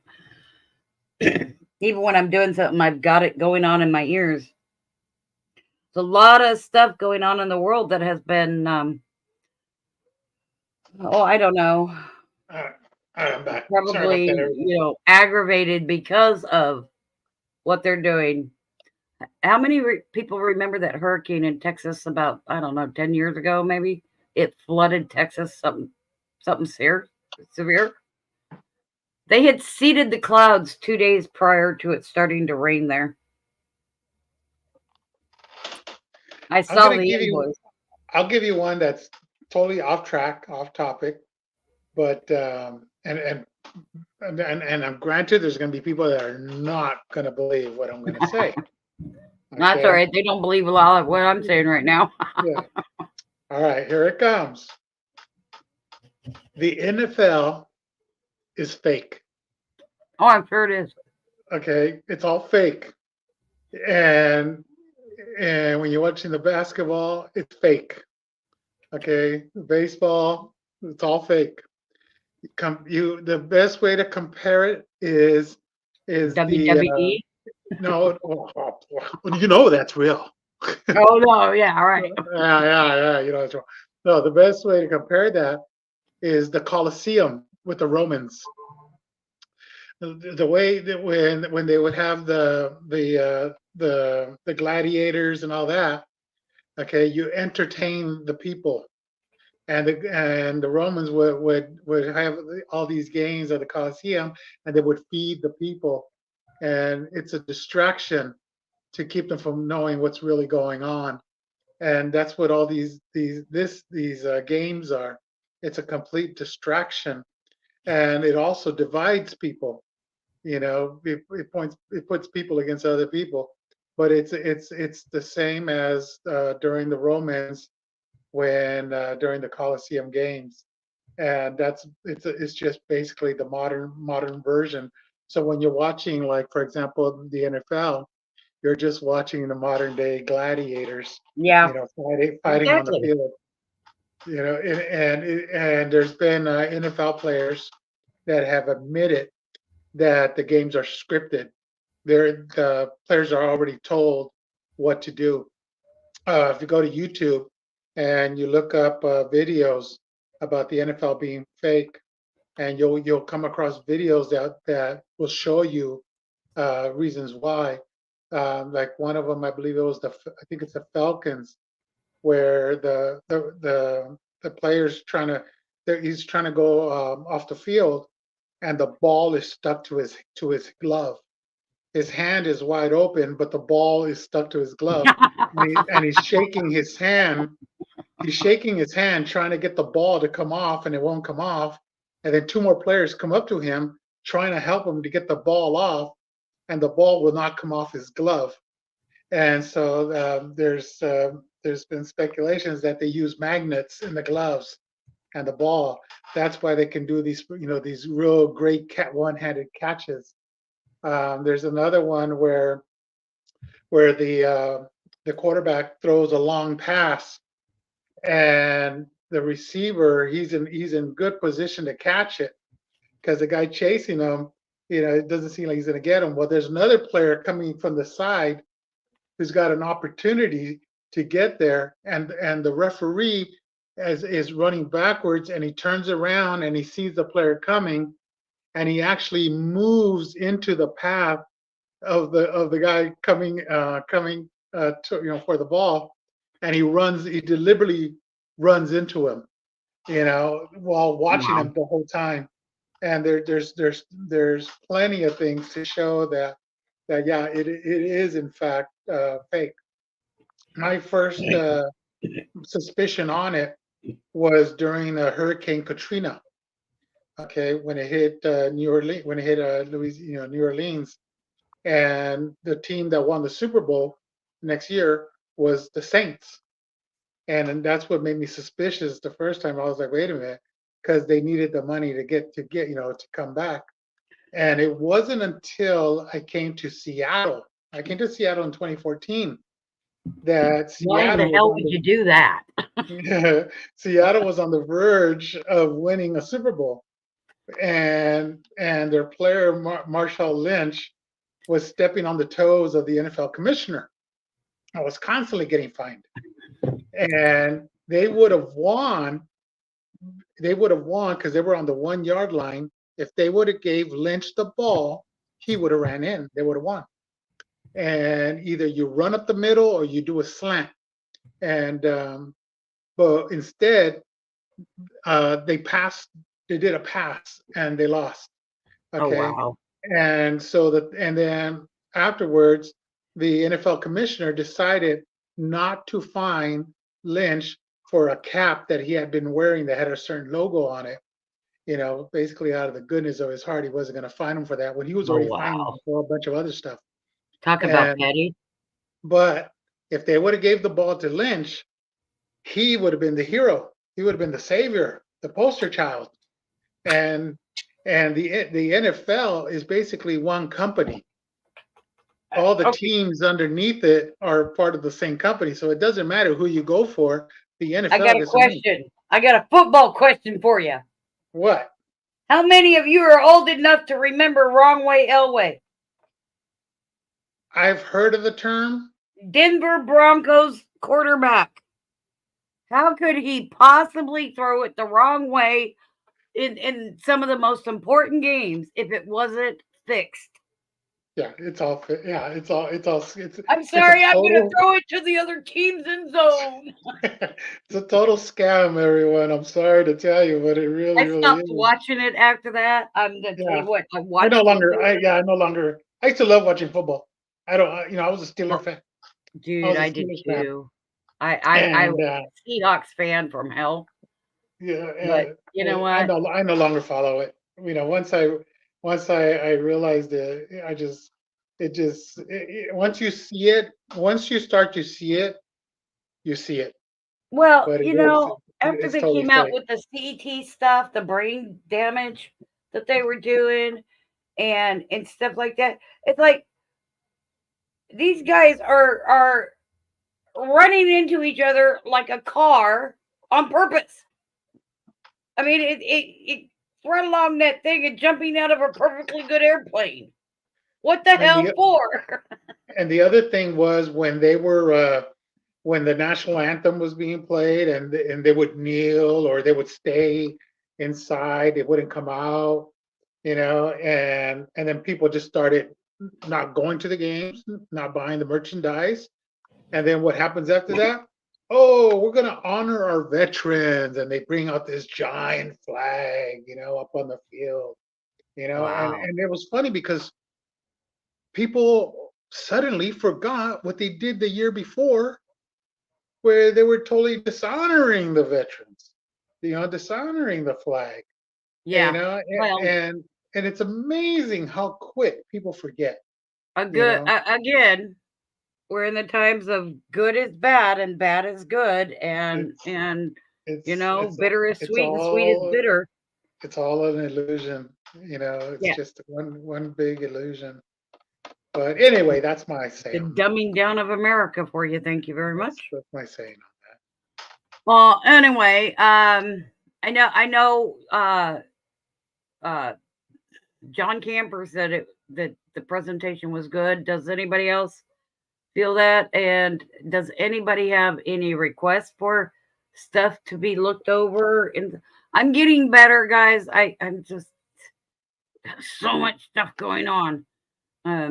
And I'm trying to keep everything in order, and I get, from 1 to 3 in the morning now for my research time. I'm wearing out really fast.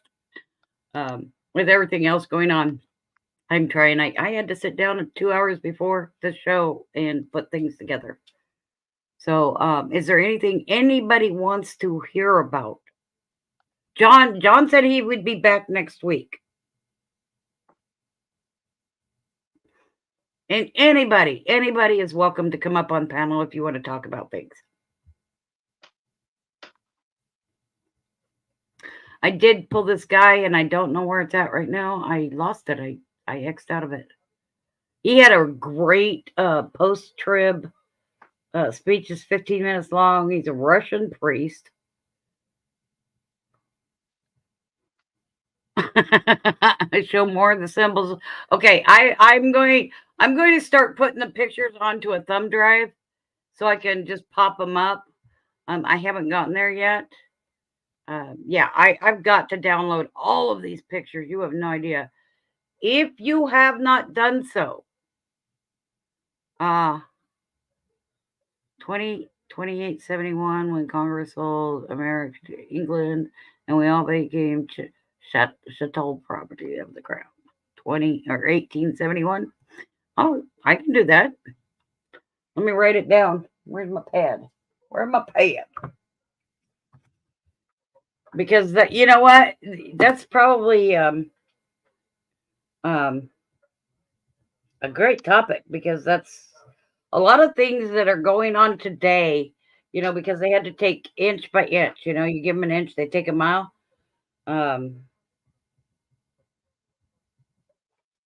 Yeah, John started Camper. way back a long time ago. John Camper, yeah, you're right on that. Actors with one Hollywood, eye. Hollywood is they're all a bunch of devil worshippers, man, and it's sad. It really is sad, because once the devil is done with you, he'll throw you away. Mean they have contacts with 666 on them? Yeah, it's all Illuminati stuff, and yeah, it's sad. So, England, America, okay.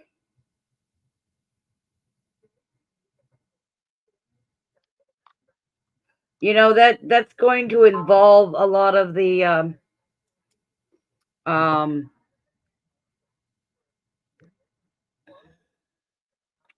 nautical law that I'm going to have to look up, because it's why Trump took off the other color fringes on our flags and put on the yellow one. Yeah, John Kemper, the hand symbols are a lot of like also with the Mason gestures and all that. It all leads to basically just basically satanic stuff. And there's a lot of pedophilia too, not only in in the government, but also in Hollywood too, in the entertainment. When they talk about pizza parties, they're not talking about actual pizzas.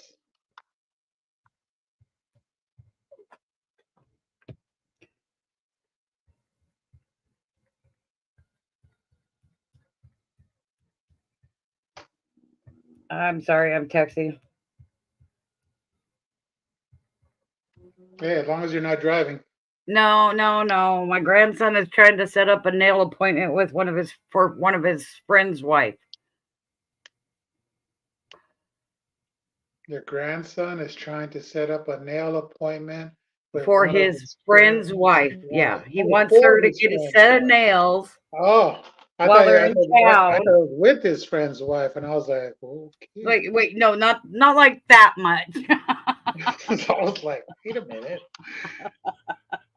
There's a difference of the word with and for.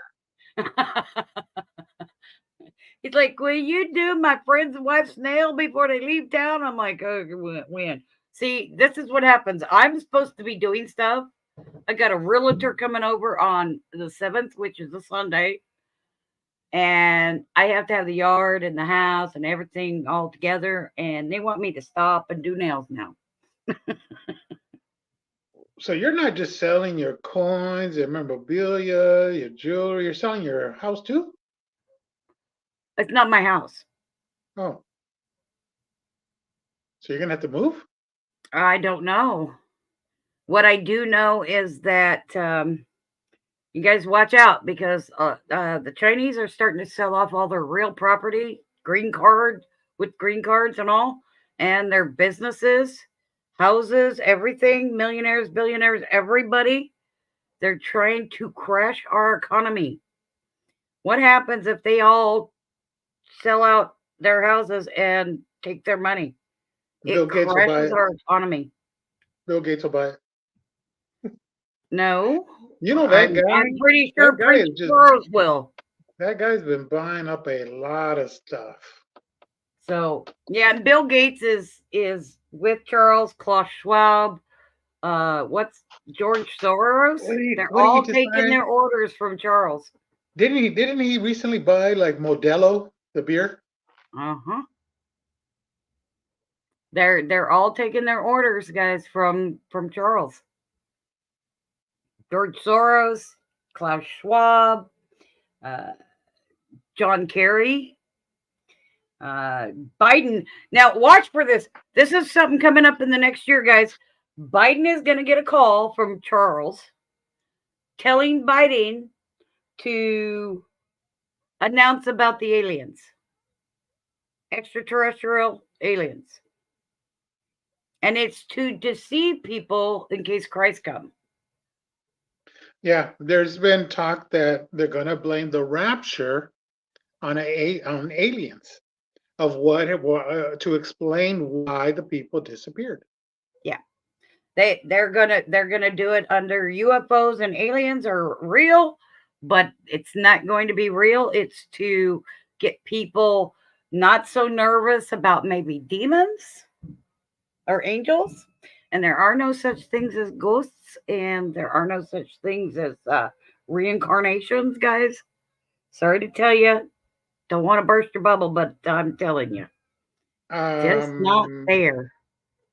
Actually, They're spirits. there's no such thing as aliens, and no such thing as aliens. Aliens not is that we either know the government or demons or both.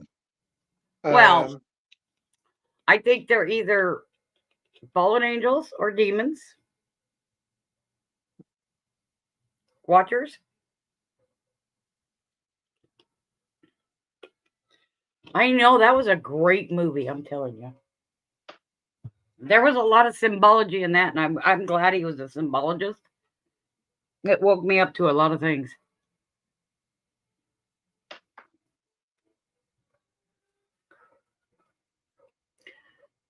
the 2 keys as the papal symbol, guys. Think about that.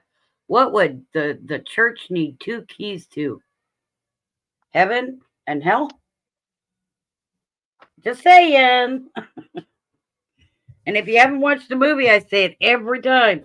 If you haven't watched the movie, The Tale of Two Popes, go watch it. The cardinals and archbishops today are calling Francis the false pope, and it's going to turn into the false prophet.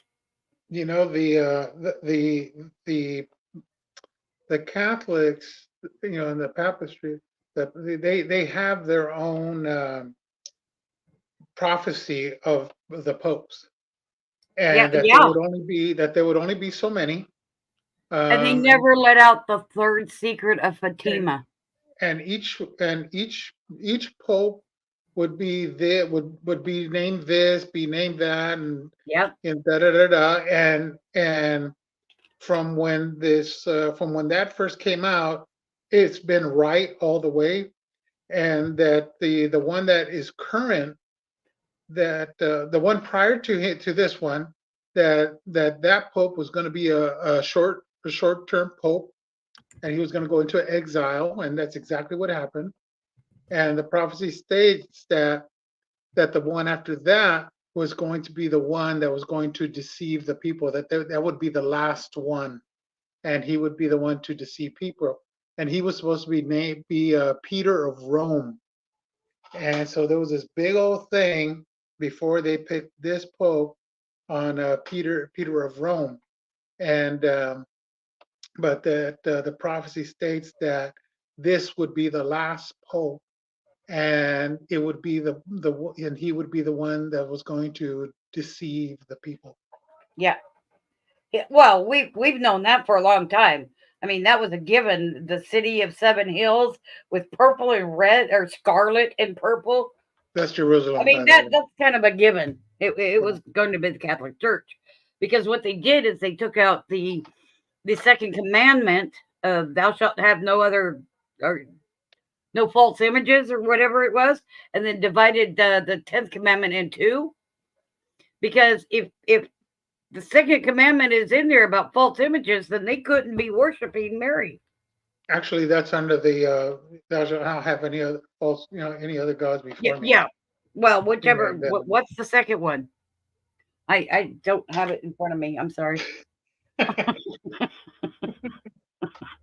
I thought it was like, there are no, no other gods before me, or something like that. Thou shalt not worship aliens. Yes, probably. Yeah, John Camper, I had that 2 ounce from Mason. I think it was the one out of North Korea. The mint out of North Korea. It was called the Original Sin. It was the apple, the snake, big piece. It sold for good money. But the fire in the Hawaiian Island, does that make sense, guys? Now? It's all been part of Agenda 21. Do you remember back when they were trying to hide Agenda 21? Agenda 21? No, that's conspiracy theory, blah, blah, blah.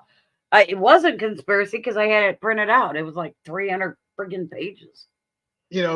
Speaking of conspiracy theorists, isn't it amazing how now, they're finding out that, hey, they were right. Yeah. Agenda 21 was written in 2000 as a byproduct of the paperclip Operation Paperclip or something like that. And in there, if you really delve into that, you find the phrase that they've been using, sustainable development.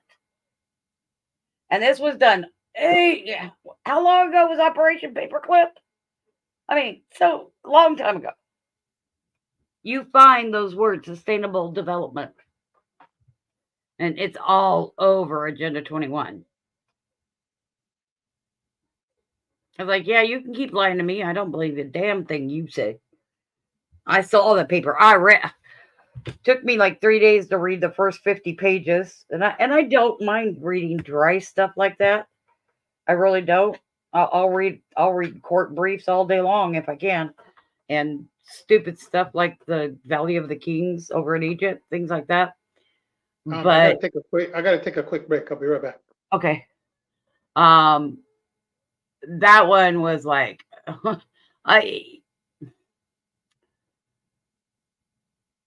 they used good words, trust me, but the way they wrote them, it was like, you will do it this way, or we will have control, and it like 45 December, yeah.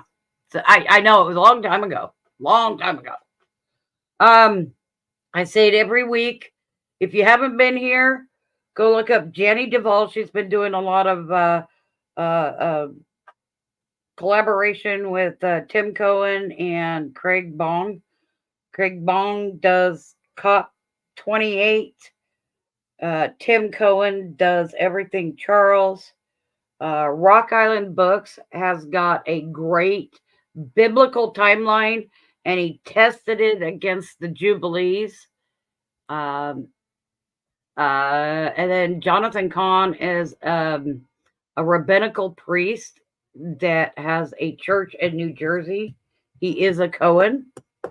And if you know anything about, the Judaism, Levi was a Cohen too, and they're the family of priests, the anointed priests, and he's one of them. But he does, my God, books and books. Jonathan Kahn writes a lot, and he says, I am given a message, I start writing, and within 2 weeks the book is finished. He says, I'm just told to do something, and he's got some really great books out there. Bo Paul, I'll have to look that one up, honey. I saw a guy today that did a timeline, but he was trying to tell it, and I don't believe the way our one AD went to one, or 1 BCE went to 1 AD. They forgot year 0. Because when you count down from 1, it has to go to 0, and then you have to count up to 1. Because we're not born 1. We have to, go through 12 months to be 1. So they've lost a year or 2 in there by converting it from 1 BCE to 1 AD. His timeline is off, and he subtracts those years instead of adds, and he has to add them.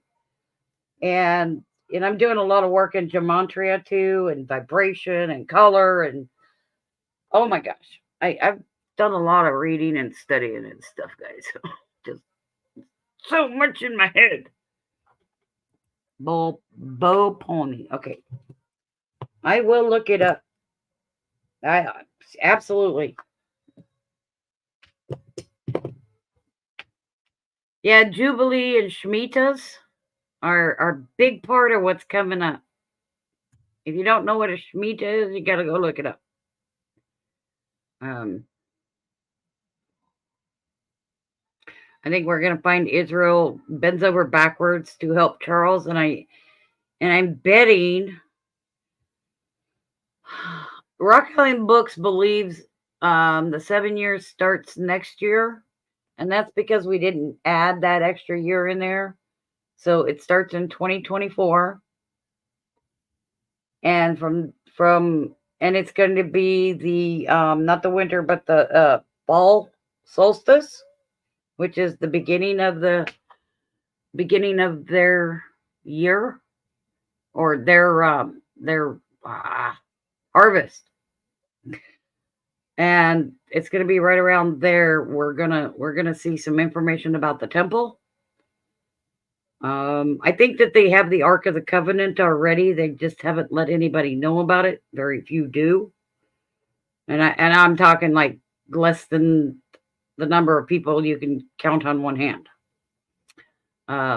They've already made all of the showbread table. They've got the Hanukkah candelabra.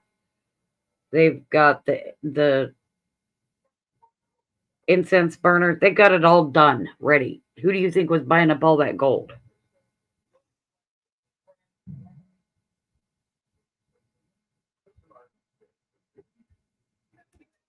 So I think they're ready. And it's going to be Charles that has to come in and settle the Muslims down. It's not going to be on the Temple Mount. It's not going to be on Moriah. It's going to be south of Moriah in the city of David. I really wholeheartedly believe that.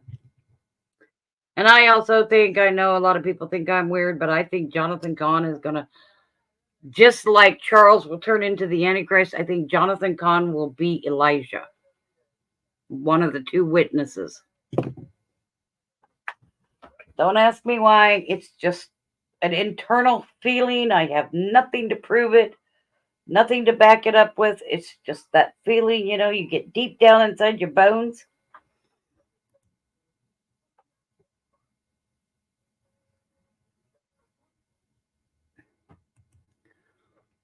Yeah, that shot stuff. They're coming out. Has anybody seen the new ATMs?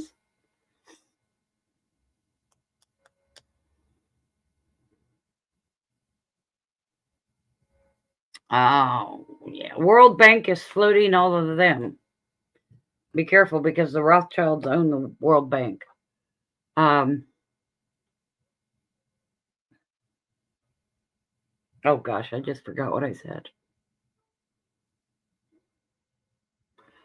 Okay. My train of thought went down. I started reading LJ's comment and my train of thought went gone.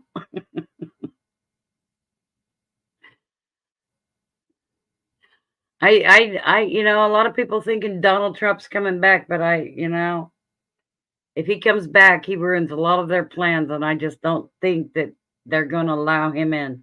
Every person in the United States could vote for Trump right now, and you're going to see Joe Biden still in office.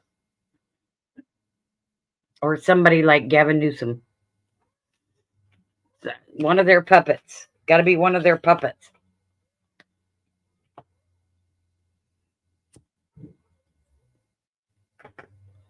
The reason why I believe it's Charles, I mean, if you do the research and listen to Craig Bond and Tim Cohen about everything that they've uncovered over the last couple of decades about Charles, it's just everything just lines up. I mean, the ancestry, the symbology, everything that's going on. I don't think Elizabeth is dead. I think Elizabeth had to step aside. I think they put her in Scotland, her favorite castle. And I think that's where they left her, and Charles had to take over. That old woman, she got too much spunk. She had a marmalade sandwich just days before. There ain't no way that woman died. Her and her Paddington marmalade. I just don't really think she is dead. No, I'm not an Elvis Presley person. I don't think he went up with the aliens, and I don't think he's alive either. A lot of people I don't, but that one, yeah, there are reasons. Diana had to be sacrificed. That's why she died. It was a sacrifice to the goddess Diana. And she called it. She called it long before it happened. She knew she was going to be a target. He had to marry her as the sacrifice. A lot of this stuff will come out. I know it sounds crazy. I'm not a flat earther either. I believe it's an orb. Anyway, I think we lost Santiago. He went bye-bye.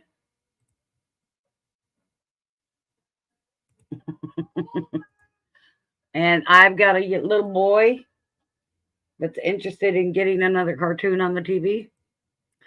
I want to thank everybody. Again, if you want us to talk about topics or want to come join us on panel, please do so.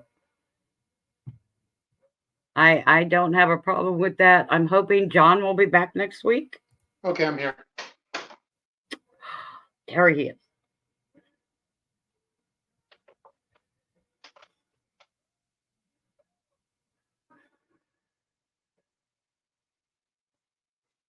I'm reading the comments. Yeah. Here I'm gonna. Oh, Craig Bong and got a minute. Okay, yeah. There are a lot of things out there about King Charles. Go look them up, guys. Those two guys have got books upon books upon books. What brought what up anyway?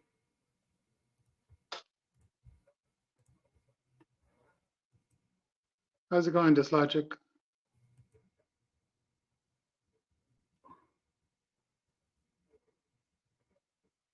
I'm gonna look up Bo Pony. Bo Pony. So was I fair to you, Santiago? Were you fair? Oh yeah. Oh, he does Like I gold. said, I wasn't sure how you were gonna, have everything. And but again, as I'm gonna enter my email again.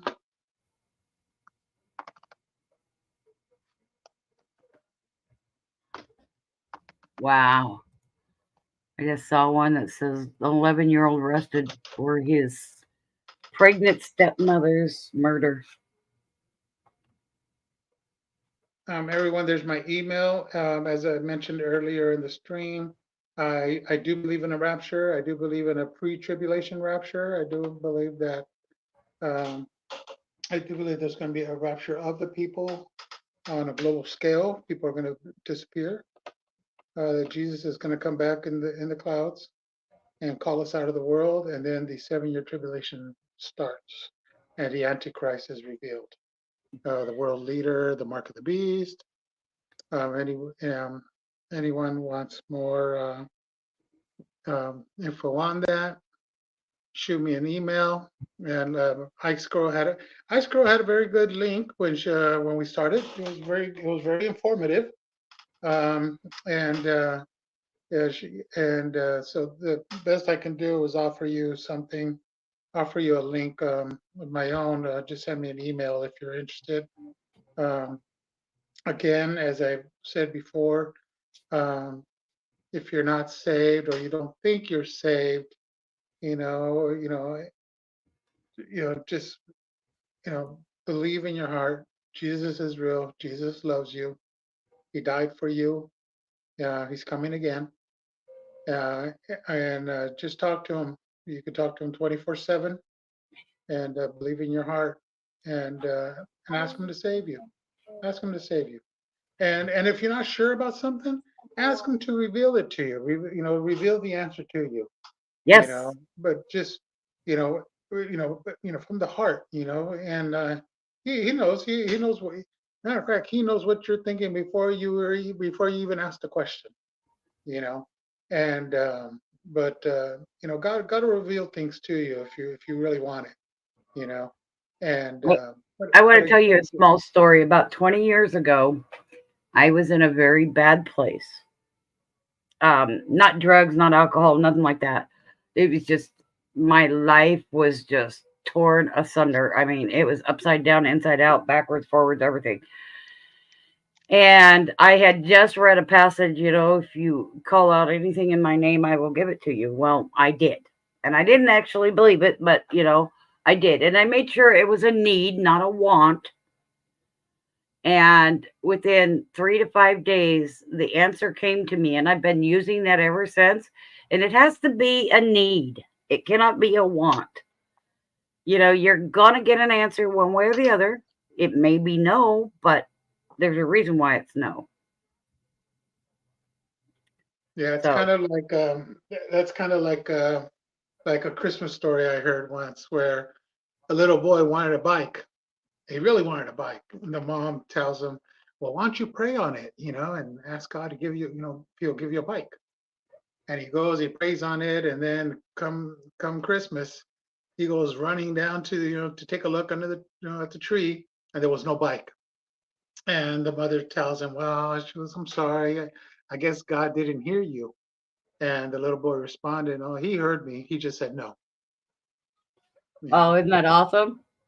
Yeah. A lot of times the answer is not just no, but sometimes it's no, just not now. Yeah, and he knows what we need. He may not give us what we want, but we get what we need. Yep. Yeah. And And see, And and then there, that's why I believe that whatever it'll be provided for me, whatever I need. and then there's another one where this preacher, he sees a kitten up in a tree, and he wants to he wants to help this kitten because he to get it off the tree, and so he throws a rope around the tree, and he ties it onto the back end of his truck, and he starts pulling the tree down, so he could reach the cat, and the rope busted, and the tree goes flying back up, and the little kitten goes flying out of the tree, and there it goes flying through the air. And he's like, "Oh man!" Well, come Sunday, one of the ladies from the church came up to him and she told him, "Pastor, I got to tell you something. I got to tell you what happened." She goes, "My son wanted a kitten," and I said, "Why don't you pray on it?" And he asked God for a kitten, and Pastor, you're not going to believe it, but a kitten just came flying through the air, and my son got a kitten. Oh, wow. I got two. You want them? They still won't let me touch them, the little bastards. They'll whiz by me, behind me, they'll whiz in front of me, but I cannot touch them. So, yes, guys, we will see you next week. I will be more than happy to have Santiago up here every week. So, I would love that. Tell your friends, have them come over and sit and ask us questions and stuff. I love the interaction. You can even ask your friends to come over to your place and bring some snacks. I got snacks here. I got Chex Mix in front of me. I got peppermint ice cream and huckleberry marble in the freezer. It's kind of like whenever we used to want to see the fights, and only one person had like HBO, and so we're like, okay, we're going to his house. Everybody's got to bring something, and because you're a guest at their house, and then everybody pitches in $10. Yeah. And the person of the house will go get the stuff. Whatever's left over goes to the house because you're going through their house to use a restroom and such. And it was a good time. I was wondering, Des and John and LJ and all you guys still here? And there's a few people here, so please speak up. Does anybody want to do like a 1 hour during the middle of the week Bible reading where we take, like a chapter of a book and read it and discuss it and stuff like that? I think that would be great. Anybody want to come up on panel too? Yes, come up on panel and talk. Have a Bible study type thing going on during the week. I would love to do that.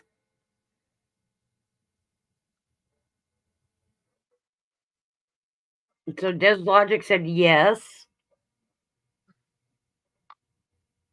Good, Des. I would love to have you up.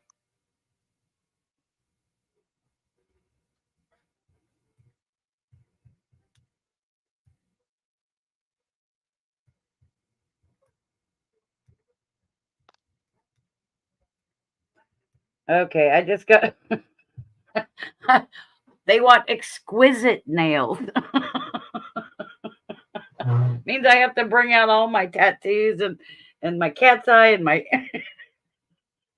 Oh my God. This Logic is eating butter toffee cashews. That butter good, toffee. Actually. I got baklava. Baklava is a 2,000+ year old recipe, and I make it every year. And unless I give it all away, I can eat that whole damn thing myself. It's like 8x6 or 10x8 or whatever it is. It's huge, and I cut it up. But George in here, my little grandson over there, he comes over and goes, "You had any more? I want another piece." Hey, LJ Silver, shoot me an email. I want to send you a link to something. Yeah, I think it'll be a tremendous. I think it'll be very helpful, very beneficial. I think you'll like it. So shoot me an email so I can send you. There's a link. I have to go back into my files and look for it. Do you need my email again? LJ Silver, or anyone else. And if anyone else that wants to have the Bible study, shoot me an email so I can send you a link to look at that. And it has to. It gets too much to get into, but yeah, good. Okay, LJ Silver, good. I'll keep an eye out for it.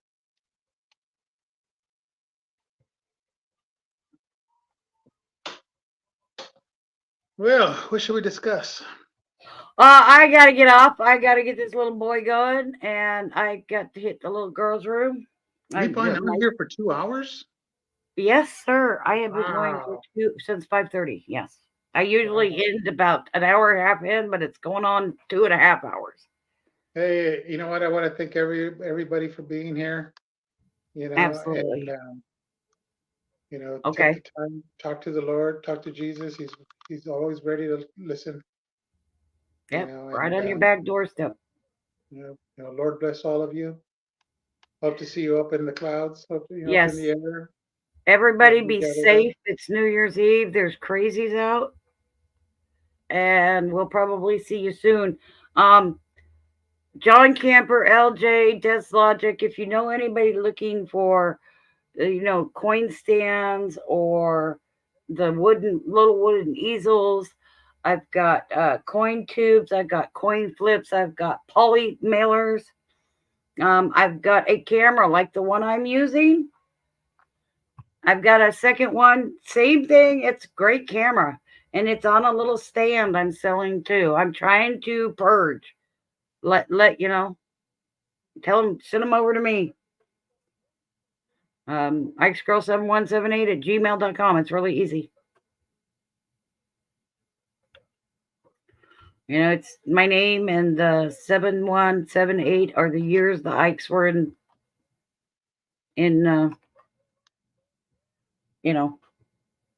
wow, jeez, circulation. I couldn't get the word out. Sorry. Yeah, you know what? I was actually forgetting that, that we're going. It was New Year's, and I mean, I'm John Camper. Yeah, you know what? Here, I'll put it in. I'll just copy it. Hang on. All right. And but everybody, you know what? Be safe. Be safe out there. People shoot guns up in the air, and those bullets that didn't work. The bullets come down. They can do a lot of damage. But it had the last one I copied on there still. It didn't pick. There it is. Yep. There's my LJ Silver. There's my email. Anyone? There's my everybody. There's my email. Thank you, John Camper, for coming. John has been coming since we started. I think John Howell will be talking about the Great Reset next week too. So, and he really wanted to start going 2 hours from the get-go. There's the fourth industrial revolution. Yep, I will look up some stuff. It's not going to be like a full-blown, 500-page report going to my English teacher, but it'll be, close enough. And I did great in English, by the way, and history and science. All right, so what's going to be the topic for next week?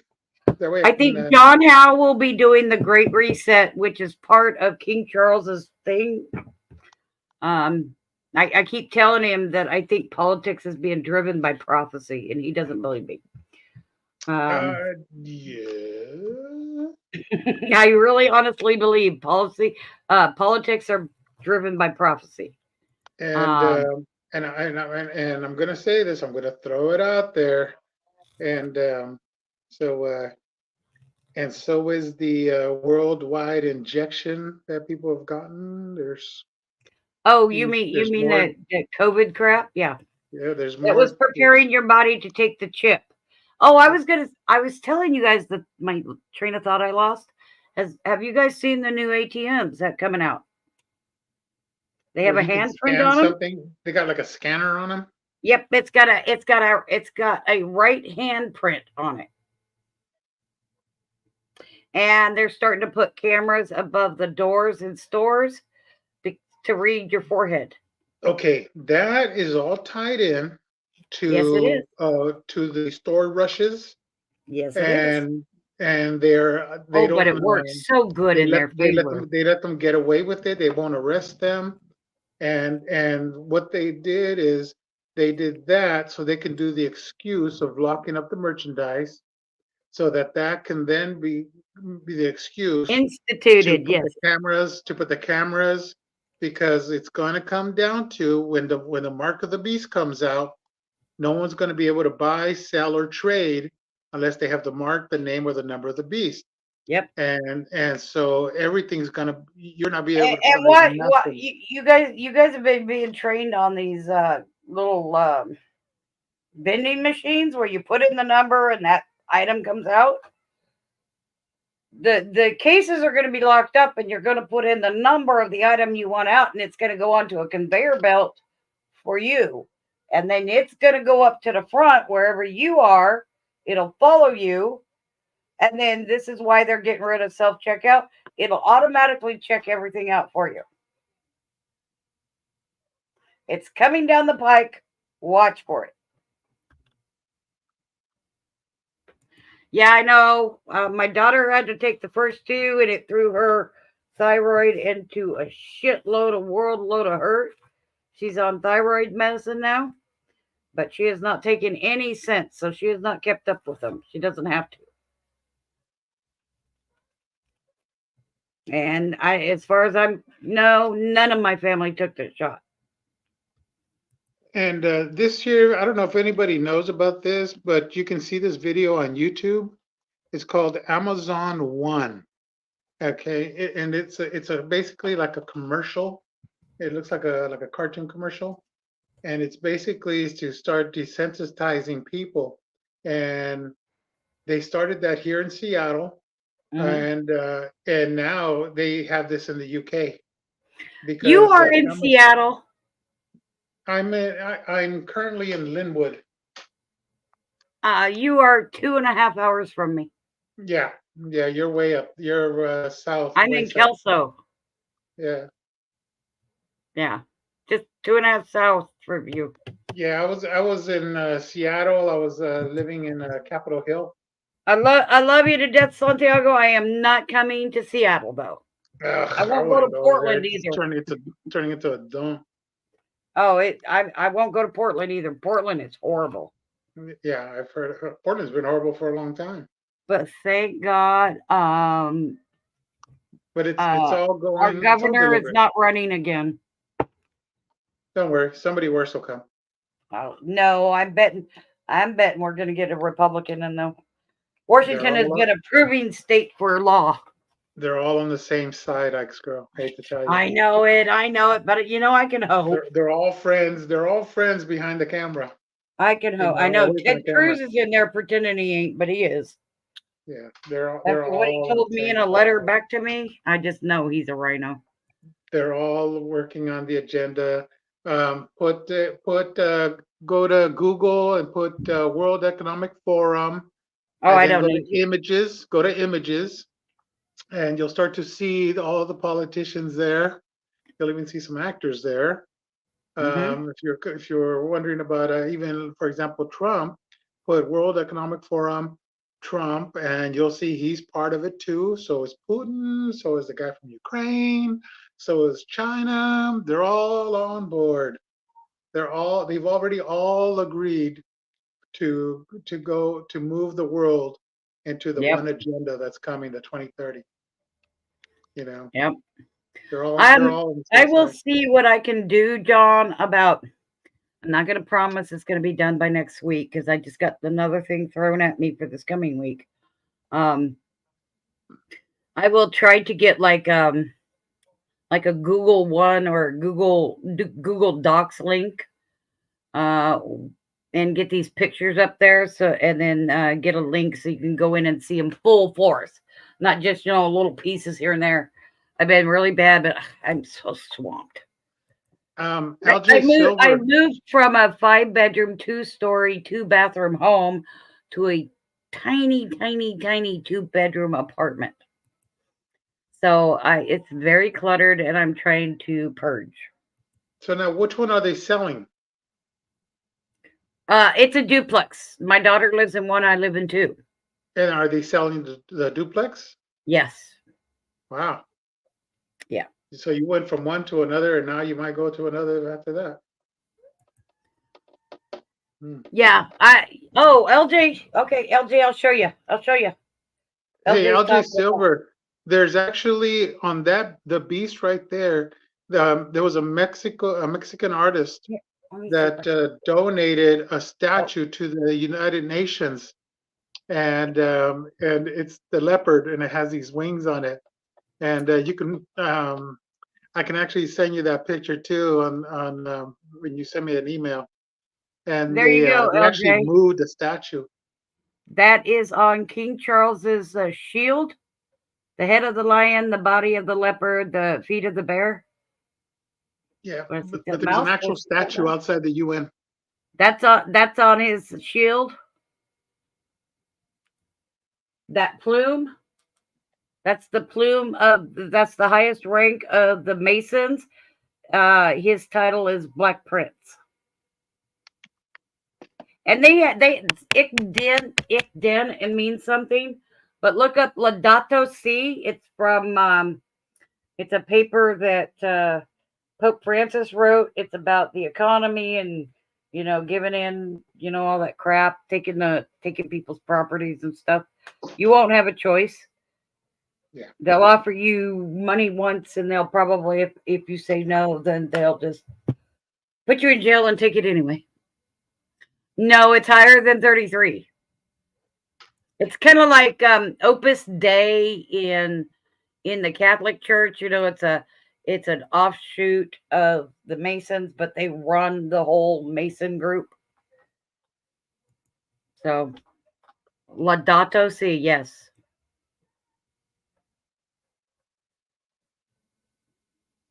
It's a paper Pope Francis put out. Scary person. He's getting in trouble by the archbishops and the cardinals. They're calling him the false pope right now, but it's going to turn into the false prophet.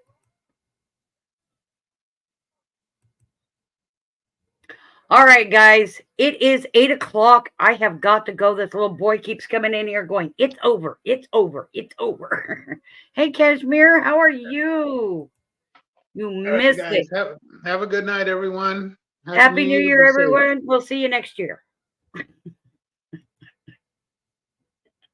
Thank you, Santiago, for coming up. And it's been a wonderful night. No, thank you for having me here. Go back and watch it, Kashmir.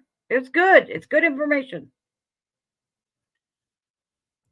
Everybody, you have a great night. We love y'all. Happy New Year.